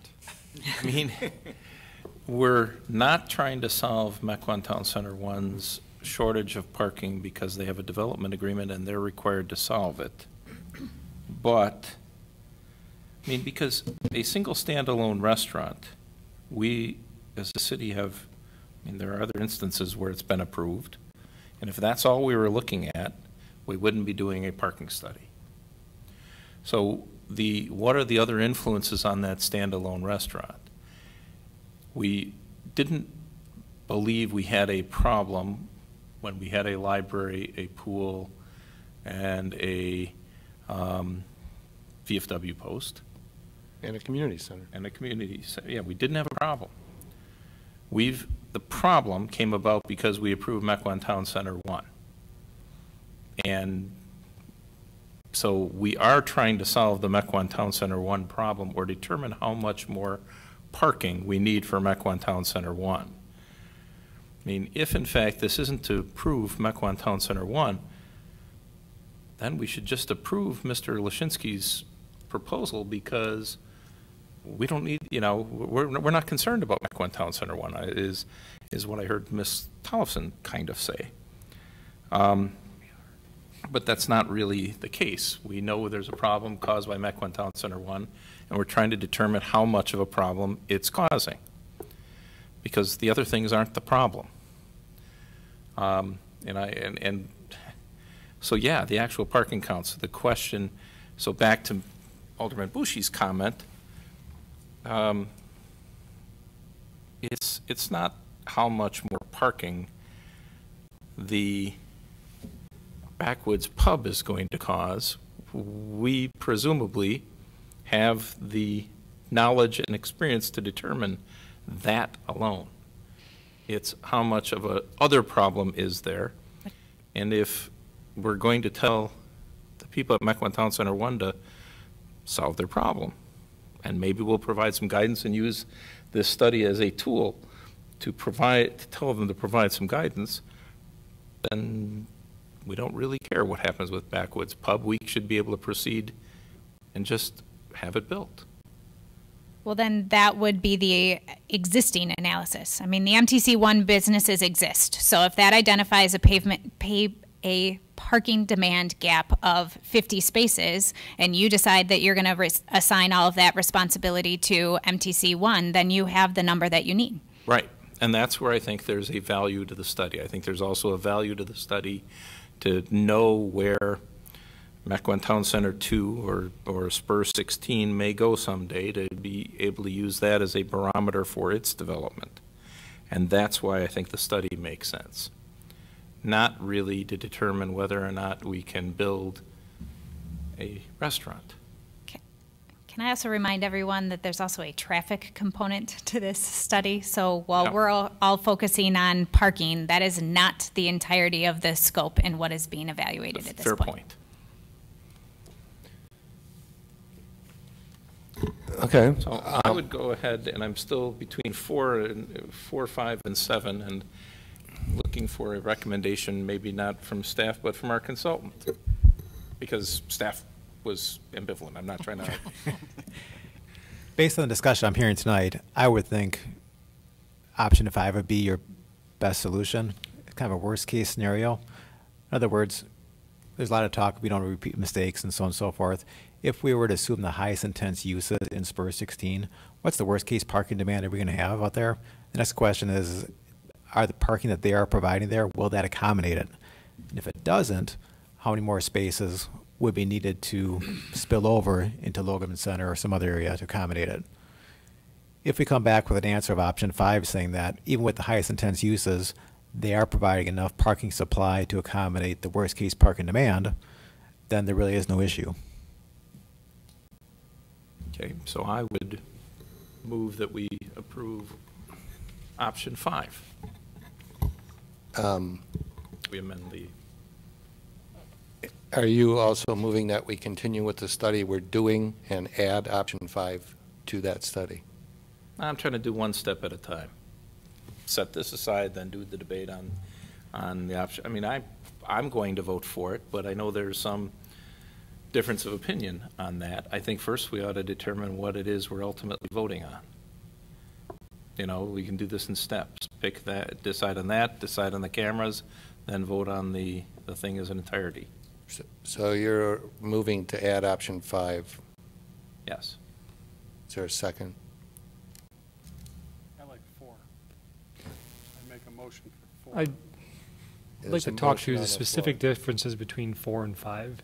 I'm not sure that assuming every single building in that entire development is going to be the highest possible intensity use is really realistic. Sure, it's a bounding case, but if I do I'm an engineer, mechanical, so to do a tolerance stack up on a complex assembly, you don't use the worst case dimension, worst case tolerance, and stack it up, you use a root sum of squares, which is more accurately predicts a population average. That's what I would have said too. I know you can't assume that every building in there is you're gonna have jam-packed 4 restaurants in there, and you're gonna have. That's correct. Yeah. You're gonna need 500 parking stalls, and they only have 450 or something. To clarify, we know the apartment count, number of units, that's not going to change. What we're really talking about here is the retail use and the office use. For example, office use, is it going to be just general office space, or is it going to be more of a clinic where there's a lot more activity going on? Those types of things that we're going to be kind of switching around a little bit to make it more of a high-intense use. So to be clear, we wouldn't propose that we change the use. So in other words, we wouldn't propose that we would change the mixed-use building to a movie theater or something of a similar size. We would just use, of the options for the scale, the most intense parking use. Will it give a range? Yes, we could do that in our report, show a range. I mean, you know, if it's lighter, if it's heavier. So what, can you explain the difference between 4 and 5 then with better clarity? Sure. Option 4 is basically just using what the developers are providing and the PUD is providing in the general sense. For example, if it's office space, we're going to just use general office space as a real general description. If we're going to go to option 5 for office space, we may use something more like a medical office space where it's going to generate a lot more trips, a lot more parking demand versus just a insurance office, for example. How come it costs more to use the more specific? Use more because we have to coordinate a lot more with the developer as far as coordination with them. What are they really visioning out there? What's accurate, what's not accurate? Coordination with staff as far as what's accurate, what's not accurate. Versus with option 5, we can basically look at the manual and figure out what's the most intensive use for each category. It's a much quicker process. But can you give us a range? Because, again, I'd want to go back to a range because, to be fair to the developer, it may not be the most intensive use, and it'd be good to kind of have an idea of this is the range of what's likely. I can give you a range as far as when we do our analysis in our tables to show you the parking demand of the lowest intense use versus the highest intense use. So you kind of have a dynamic in mind as far as how much variability there is. We can do that. Mr. Strelchuk. One particular thing that I liked about option 4 is it said verify developers' parking data based on industry standards. As you're discussing a range, for me, the easiest way to read it is, you know, definitely I want a range. I don't want just the most intense because we're going to make judgments and have people doing parking they're overachieving, and we know they're overachieving. It'd be nice to have a range, and then industry, you know, standard Wisconsin industry policies put you at about 80% of that range, so we at least have some quantitative numbers. We don't end up with this broad spread on the range, and we're still up here debating stuff. This study's supposed to simplify our discussion. It's supposed to really help us make decisions. Right. if we have a range, I definitely would like to see whether we approve option 5 or option 4, what the standard best practices probably will be. You know what I mean? What the anticipation is actually going to probably be. We know it's not going to be accurate. No, it's not going to be 100%, but it's going to be within that range, and it's going to be a reasonable number within the range based on your experience as the expert. Because we're not experts. You are. So I need your tool there. So based on what you described, you're leaning towards option 4, because what you described is what you really want is option 4. Option 5, again, is a worst case scenario in the fact that based on what's approved out there, if someone walks in with this use that is compatible with the zoning code, they could build it. It may generate more parking demand, but that's the worst case scenario. Right. Right. So, Alderman Irvin. Might I suggest a slight hybridization of this? I think we're interested in 4. I think we're also interested in the high and the low. So taking the developer's plans, you're going to come up with a use and have to look it up in the manual. At the same time you're looking it up, you can look at the highest and the lowest, and you can do it all for, I'm assuming that doesn't take a lot of extra effort because you're already in the manual. You can do it for the same cost as 4. And just, here's the actual use, what we expect it to be. Oh, here's the least intensive and most intensive, and within that range you can see where the proposed use falls, but you'll have the bounding cases on each end, and then we've got the whole universe of data right in front of us. so you're going to want a report that shows here's what the option 4, here's the parking demand for option 4, and here's the parking demand for option 5. No, So in other words, you're going to want an based on what the developer's proposing, here's what the parking demand yeah, is. here's where it falls, and then while I'm looking in the manual to see where it falls, here's the minimum in that category, here's the maximum in that category. Right. So in other words, they don't want analysis of each one of those, you know, the low and the high. They want the analysis based on what the developer is proposing or expects, but in addition to giving that analysis, just to give them the, okay, parking demand for this type of use is 75 cars. Right. Within that type of facility, we would expect 12 to 180 or whatever. Right. You know, just so that they know where in the range that falls. So to be clear, because our concern is this is how we're getting into this situation is by not having it clearly defined. You just want a table that shows what the ranges are for the uses, but the actual analysis will be based upon the developer's approved plans. I think that's fine. And then you can draw your own conclusions based off of how close it is. I'm sorry? Is there a reason not to go that route? I mean, I don't want us to prove something that you guys have a good reason. The only reason not to go that route would be it may create a lot of additional questions and a lot of what-if scenarios when we present the findings. For example, we're going to come back with option 4 saying it has a parking demand of 120 spaces. The developers are providing 130, so we have a surplus of 10 spaces that are available. But based on worst case scenario, we may be 40 spaces short. Now it's up to you guys to figure out how do you want to deal with that. Well, that would give you some guidance. If the use of one of those buildings ever changed, you'd already know, based on what's proposed, it's X, the change is Y, and you can see right within that. Else. Yeah. Well, and we could do that. I just want to be clear about what you're expecting in a work product, that the analysis will be based upon the developer's numbers for what's been approved to date, but you will also be provided with a table that has the range of what the uses would be based upon lower and higher intensity. The developer's numbers or the developer's suggestion for proposed use? I mean, I don't want, you know, I don't think we should ever be in saying, well, the developer thinks that she needs, or he needs, in this case she, but in whatever it is, 50 spots.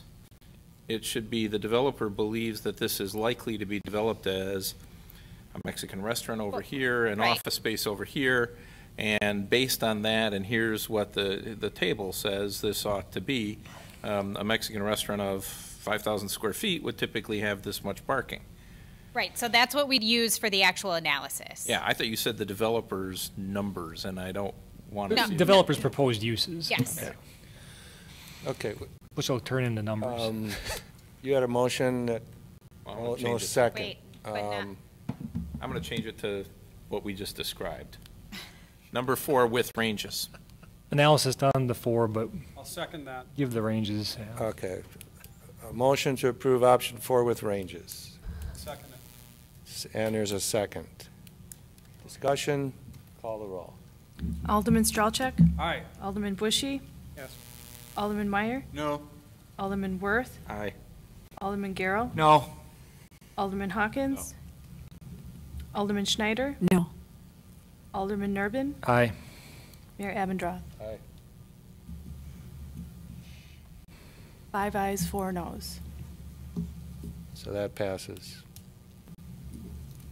Interesting. I would move that we continue with the existing study. And forget about using cameras with this added to it. Sorry, I changed the slide. Oh. Oh. All right, dies for lack of a second. It's up to you.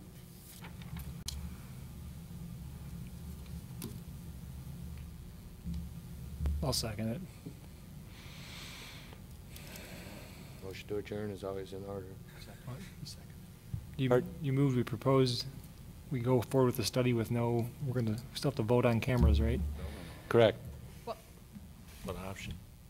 Well, it's option 0. Is Well, you could vote propose- to strike move it forward from as- the, you could vote to strike it from the resolution.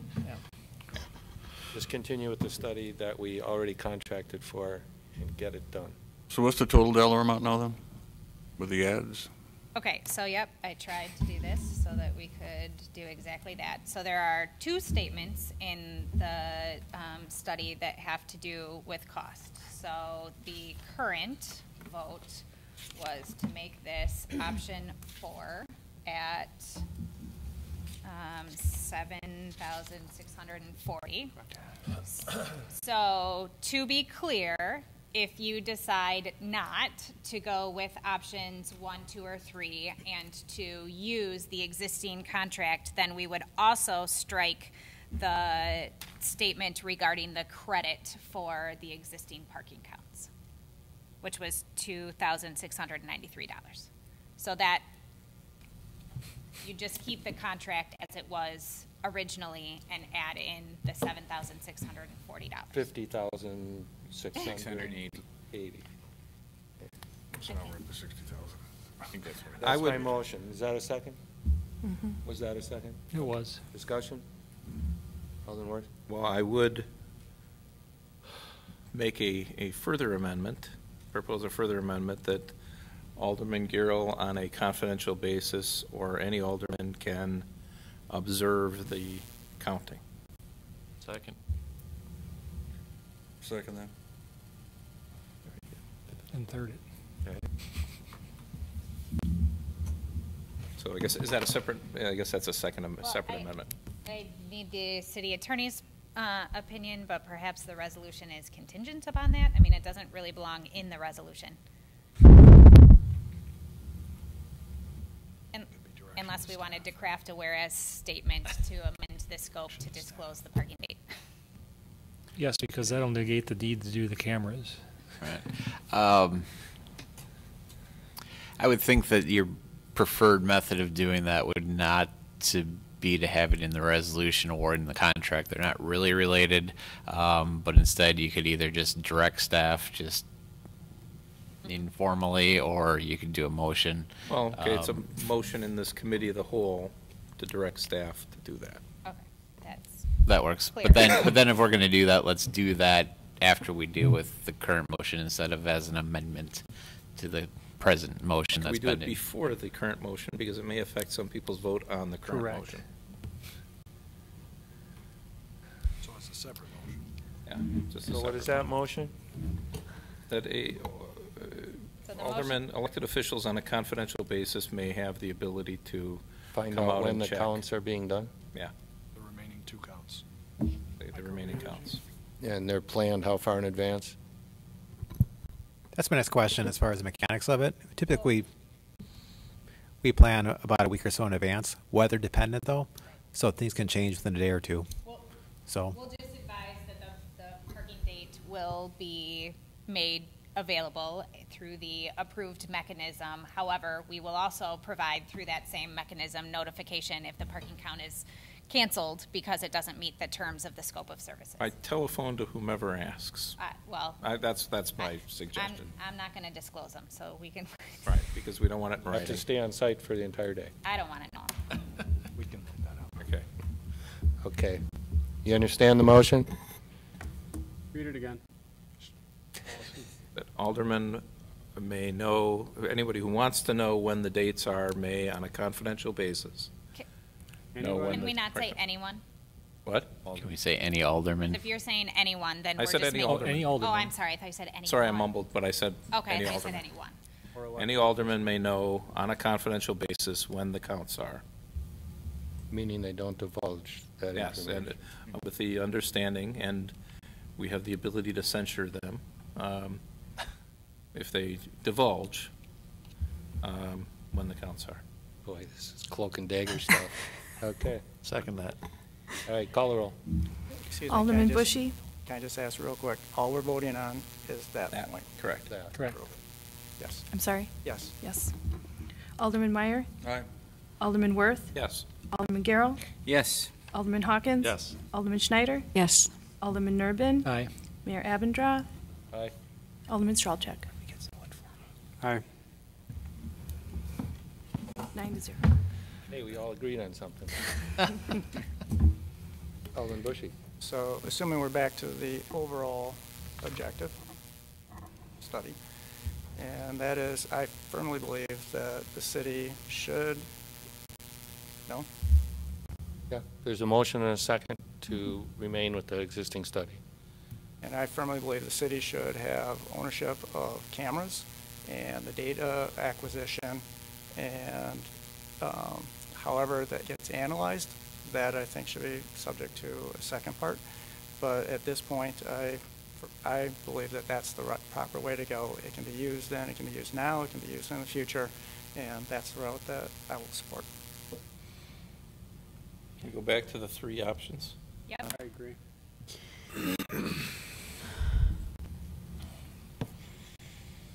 Mr. Mayor.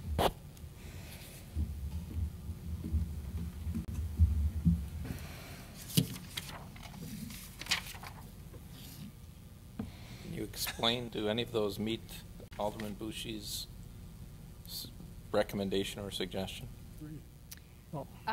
Well, in option one, we would have the video evidence. It just would not be utilized for the actual data analysis. That was kind of the hybrid, that if we were looking for verification of the data, that's the option that would provide that could have been available for the dates of the parking counts. But the physical ground counts were still what would be used for the analysis. Option two is to eliminate the physical counts and only use the data collection, and that data collection would be performed by TADI using their equipment, expertise, and everything. Option three would be for staff to purchase the cameras and operate them ourselves, and then provide that data to TADI for analysis. And would you do the same two counts at the same? I'm sorry, yes. And you would count at 9 o'clock and 11 o'clock and 1 o'clock. So you're doing the same job. Yes. Just costing $7,000 more. Yes. 9. Oh, 9,000. Could you take when you count all the cars in the parking lot, can you just take a picture?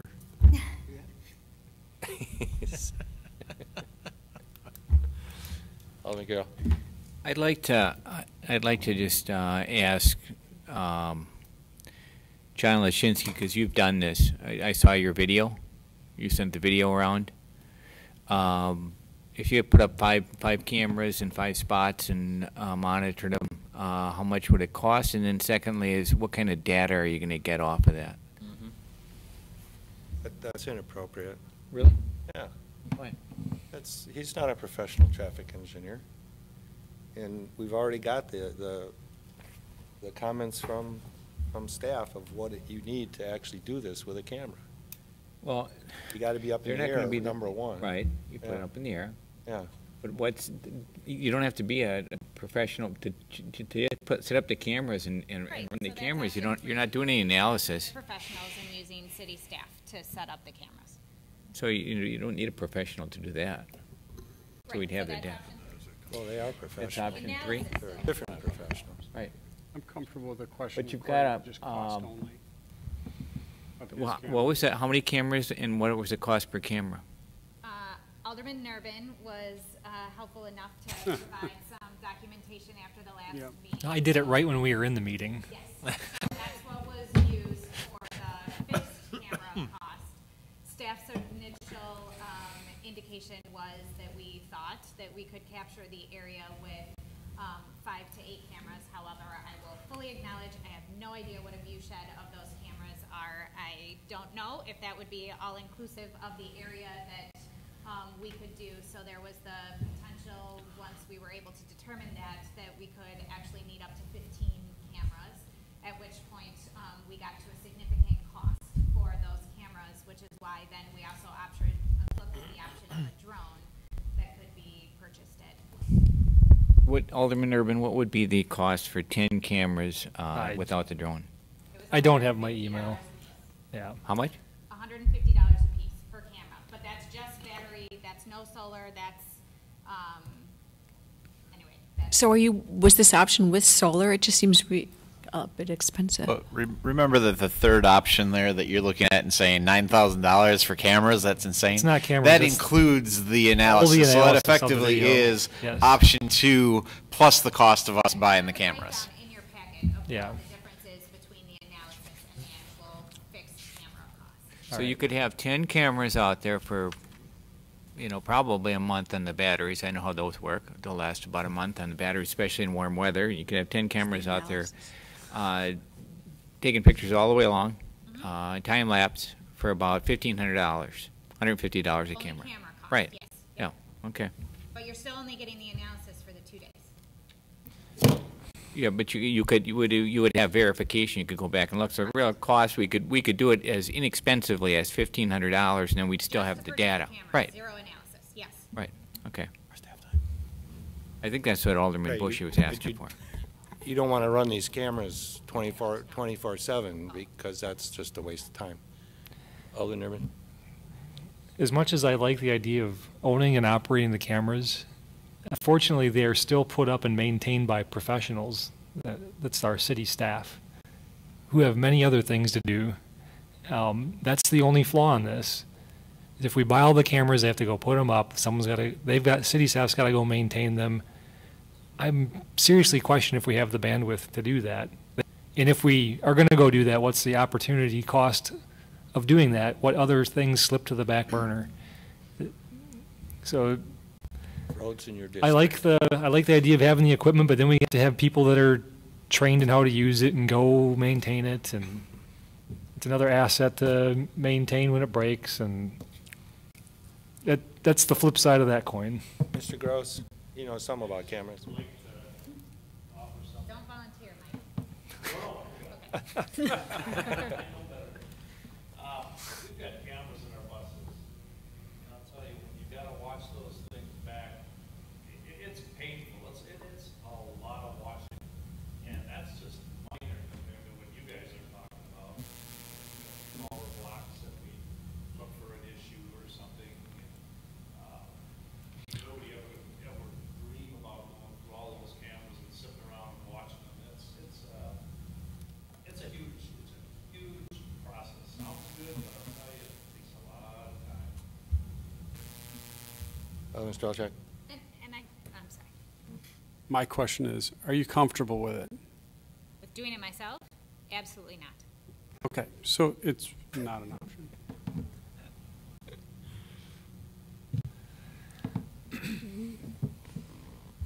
That answered my question. So we had a motion and a second at one However, point. to be clear, that's essentially always an option.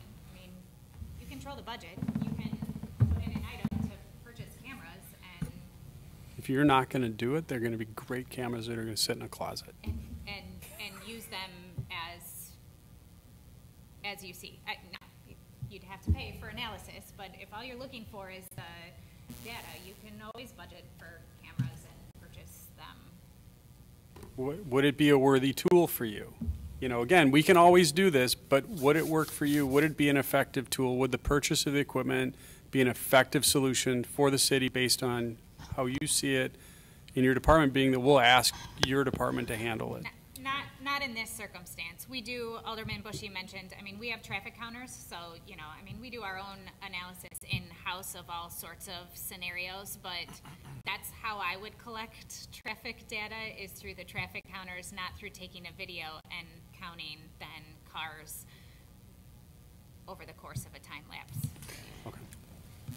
Alderman Worth. I assume these cameras would not be reusable for, I mean, Chief Groff has often spoken of wanting cameras on the corner of Mequon and Port Washington Road. These aren't usable for that purpose, are No, they? I did speak to him, and two things. To be clear, cameras still can't be used in enforcement. So while they can be used for data gathering, they can't be. Right, but that's what he wants it for, is to try to figure out somebody's license number. Right, these aren't, I mean, part of the These concern wouldn't with work. these cameras are, you know, the connection and how they'd be fixed. They'd be subject to weather, loads, and turning and everything else. So no, I did, based on the discussion, ask the chief if he had an interest if we were to purchase this and using it for other opportunities, and he indicated he did not.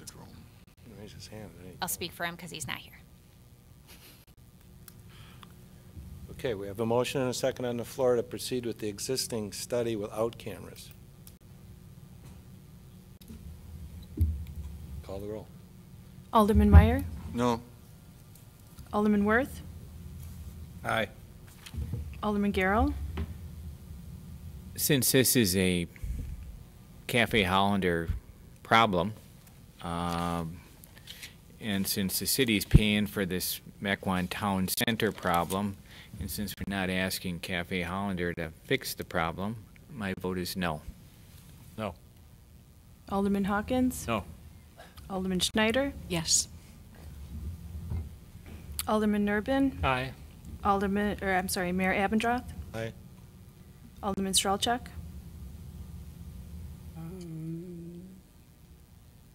No. Alderman Bushy, No. 5-4, 5 ayes, 4 no. So it passes? Okay.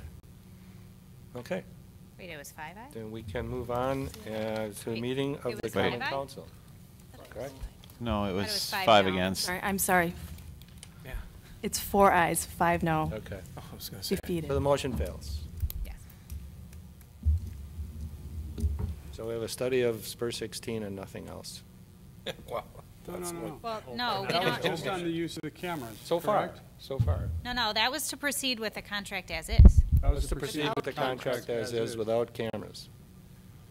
I would like to see cameras, which is the sole reason I voted no. Okay. So I'd like to make a motion to proceed with cameras. Wait, which option, to be Which clear? option? Which is the better option, 1 or 2? Because you don't like 3.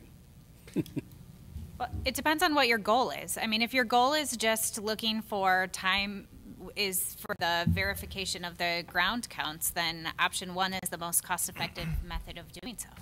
Would we get additional data? We get additional data points with option 2, correct? No, the analysis is the same. The analysis You is would the have same. the data, but the analysis is the same.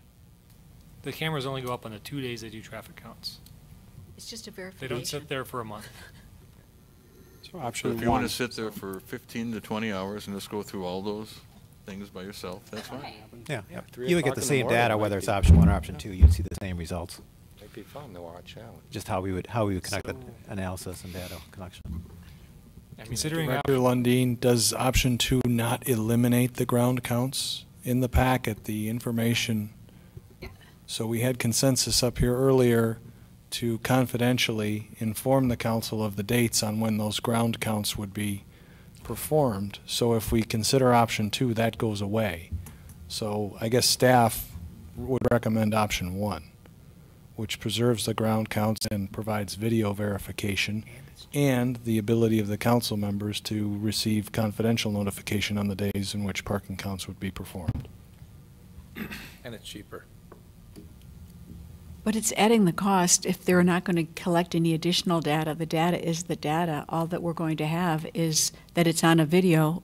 The original impetus for putting the cameras out there was so people could still independently verify what happened without being there on the ground while it was happening. And so the now that we've got option- that mechanism in place, it's completely redundant, which is why I'm frankly befuddled as to why the last motion failed.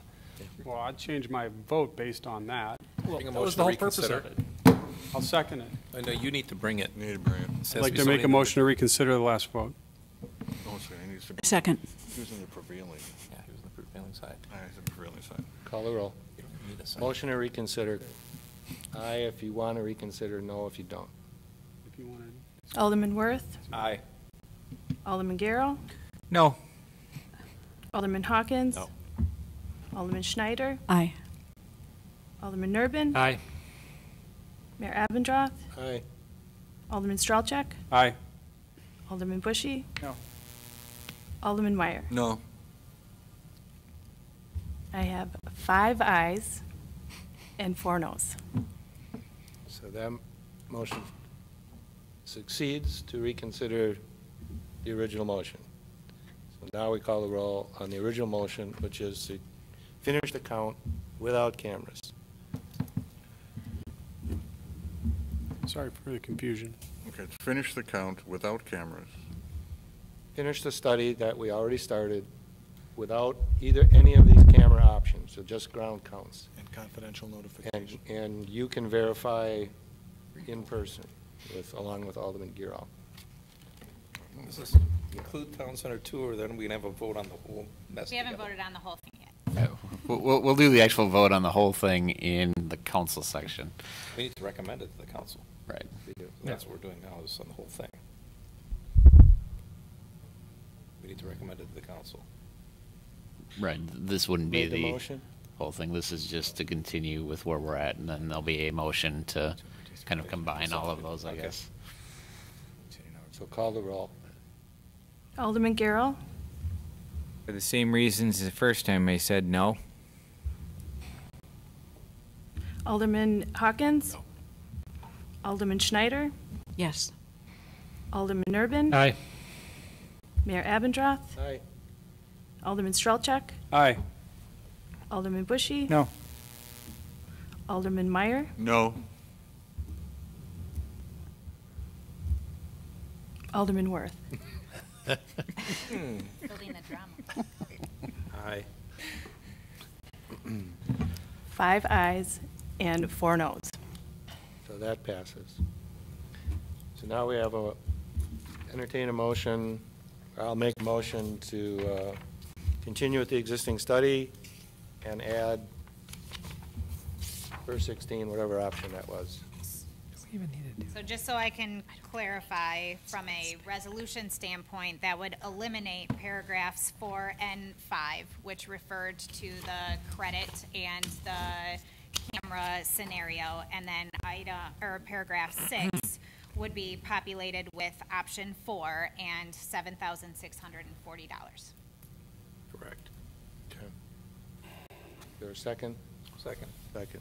Motion and a second. Any discussion? Call the roll.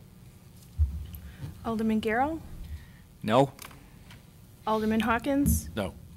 Alderman Schneider, Yes. Alderman Nurbin, Aye. Mayor Abendroth, Aye. Alderman Stralchek, Aye. Alderman Bushy. No. Alderman Meyer, No. Alderman Worth. Just so tempting. Aye. 5 ayes, 4 noes. And that's recommended to the Common Council. So now we will reconvene as a Common Council and take up Resolution 3452, which was recently amended in the Committee of the Whole. Move approval. Second. Motion and a second to approve. Any further discussion? What is the total cost now? Excuse me? Yes. Total cost? Hold on. Plus It is, $50,680 plus. oh. Sorry, the calculator's weird. Do you have discussion that you'd like to add to this? I'd just like to talk about this for 5 minutes. Well, raise your hand. $58,238. That's all right here. 58,230. That's for phase 2. Correct. That's all that's Of which we've already spent 12 or something like that, correct? Alderman Hawkins?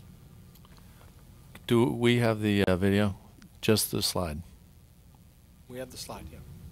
I asked, thank you very much, Your Honor. I asked just a couple of minutes to talk about an idea that I've had. If you could zoom in behind City Hall to the parking that is directly behind City Hall. First of all, I think we're very lucky to have the problem that our town center is so successful, and I want to congratulate all the business there that are doing so well. There is a lot directly behind City Hall, and if you keep on zooming, you'll see there's 12 spaces that are reserved for our City Hall employees. And by the way, this is not. I can't zoom unless I go okay. actually in. Yeah, there's a Google satellite map that shows the same. It shows the Logaman Center as the Shalom Baptist Church, but that's okay. And I want in advance to say this in no way reflects on City Hall staff. They do a phenomenal job. But we have 12 spaces that are in the parking area that we're talking about that are dedicated to city vehicles. And I've done my own parking study going back 8 weeks. And every weekend you see 8 city cars with 4 vacancies. Now, in addition to that, let me just wait till we come up here. Satellite view. Satellite view. Satellite, right. Oh, where is it? You actually have to go into maps. You're still searching for City Hall. Maps.google.com. Where's our IT guy? Illinois. Somewhere. Requirement comes to every meeting. That's right. There you go. Yep. He's more expensive than Satellite view. I'm kidding. Yep, there. There we go. You should be.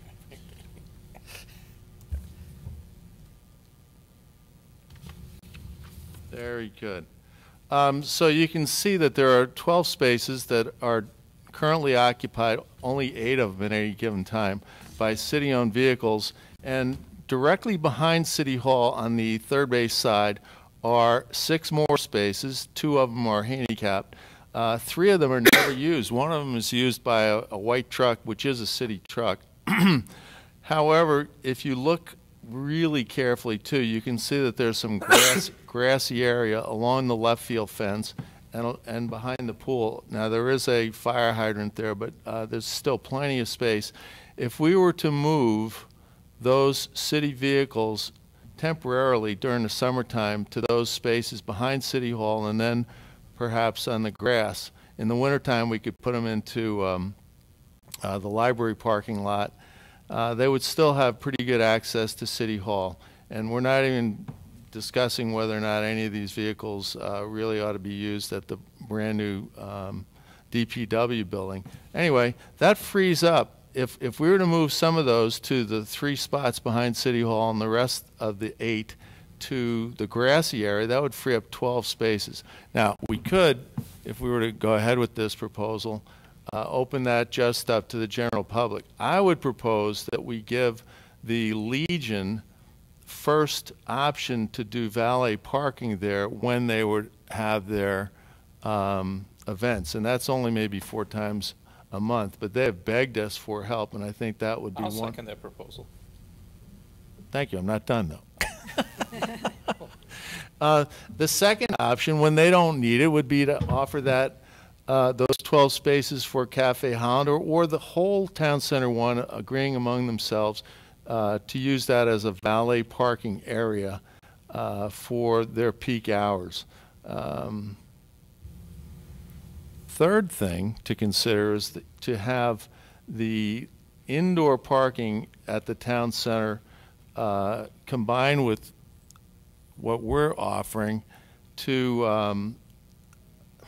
offer maybe some of the indoor spaces to the Legion, to the Cafe Hollander and maybe even to some of the City Hall vehicles. I'm just throwing that out because that's not part of our control. That would be part of the management of the Town Center 1, the Lockery people.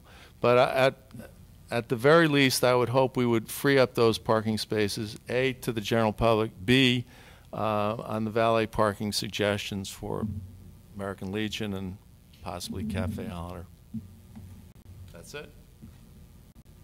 Thank you. And I think that's something that we'll consider in the future. I think Correct? we ought to do it, consider it immediately, because we're having parking issues right now. Well, I'm gonna earn my money right now and tell you that we can't do that tonight because it's not on the agenda. Well, no, I did ask to be, and I did it in writing, so I will take the, and I understand what you're saying, but there may be an issue with the staff's follow through on that particular request. However, it's not on the agenda itself, and so you're not going to be able to vote on that tonight. Certainly a fabulous idea, though. Well, could we put it on next month's agenda or the next meeting of the either Committee of the Whole or the Common Council? Well, what I can suggest here is we can take the proposals that have been highlighted here this evening on a discussion basis and go back on a staff level and put together some options for implementing those here in the near term and report back to the council, whether that's through the weekly bulletin or an update at the next council meeting. I would be fine. And again, this is no reflection negatively on staff or the people who use those spaces. No reflection whatsoever. This is just an attempt to help the public with the parking issue that we know we have, and hopefully we can, in our own parking proposals, come up with specific spaces, perhaps along the third base fence for city vehicles, or maybe underground in the Town Center 1. We'll take a look at that. Thank you. But, Alderman Worth? well, to Alderman Hawkins' point, I hope it's not, we'll take a look at it, but that it comes back to the next meeting for some discussion of some relief for at least the VFW post, so that we're resolving their problem before summer hits us rather than after they've suffered their the problems that summer causes. I mean, I just think it's a common sense proposal. Maybe there's a problem with it. Can't really discuss it now, but I really would hope that it could come to the next council meeting, that we at least have some discussion. Happy to do that. Absolutely. I'll make sure it's on the agenda. Good. Thank you. Okay. Motion and a second to approve Resolution 3452. Call the roll. Alderman Hawkins? No. Alderman Schneider? Yes. Alderman Nurbin? Aye. Alderman Stralchek? Aye. Alderman Bushy? No. Alderman Meyer? No. Alderman Worth? Aye. Alderman Garrow? No. 4-4. I vote aye. 5-4. Motion passes. Motion to adjourn. Second. Oh, motion to adjourn. All in favor, say aye. Aye. Aye. We are adjourned.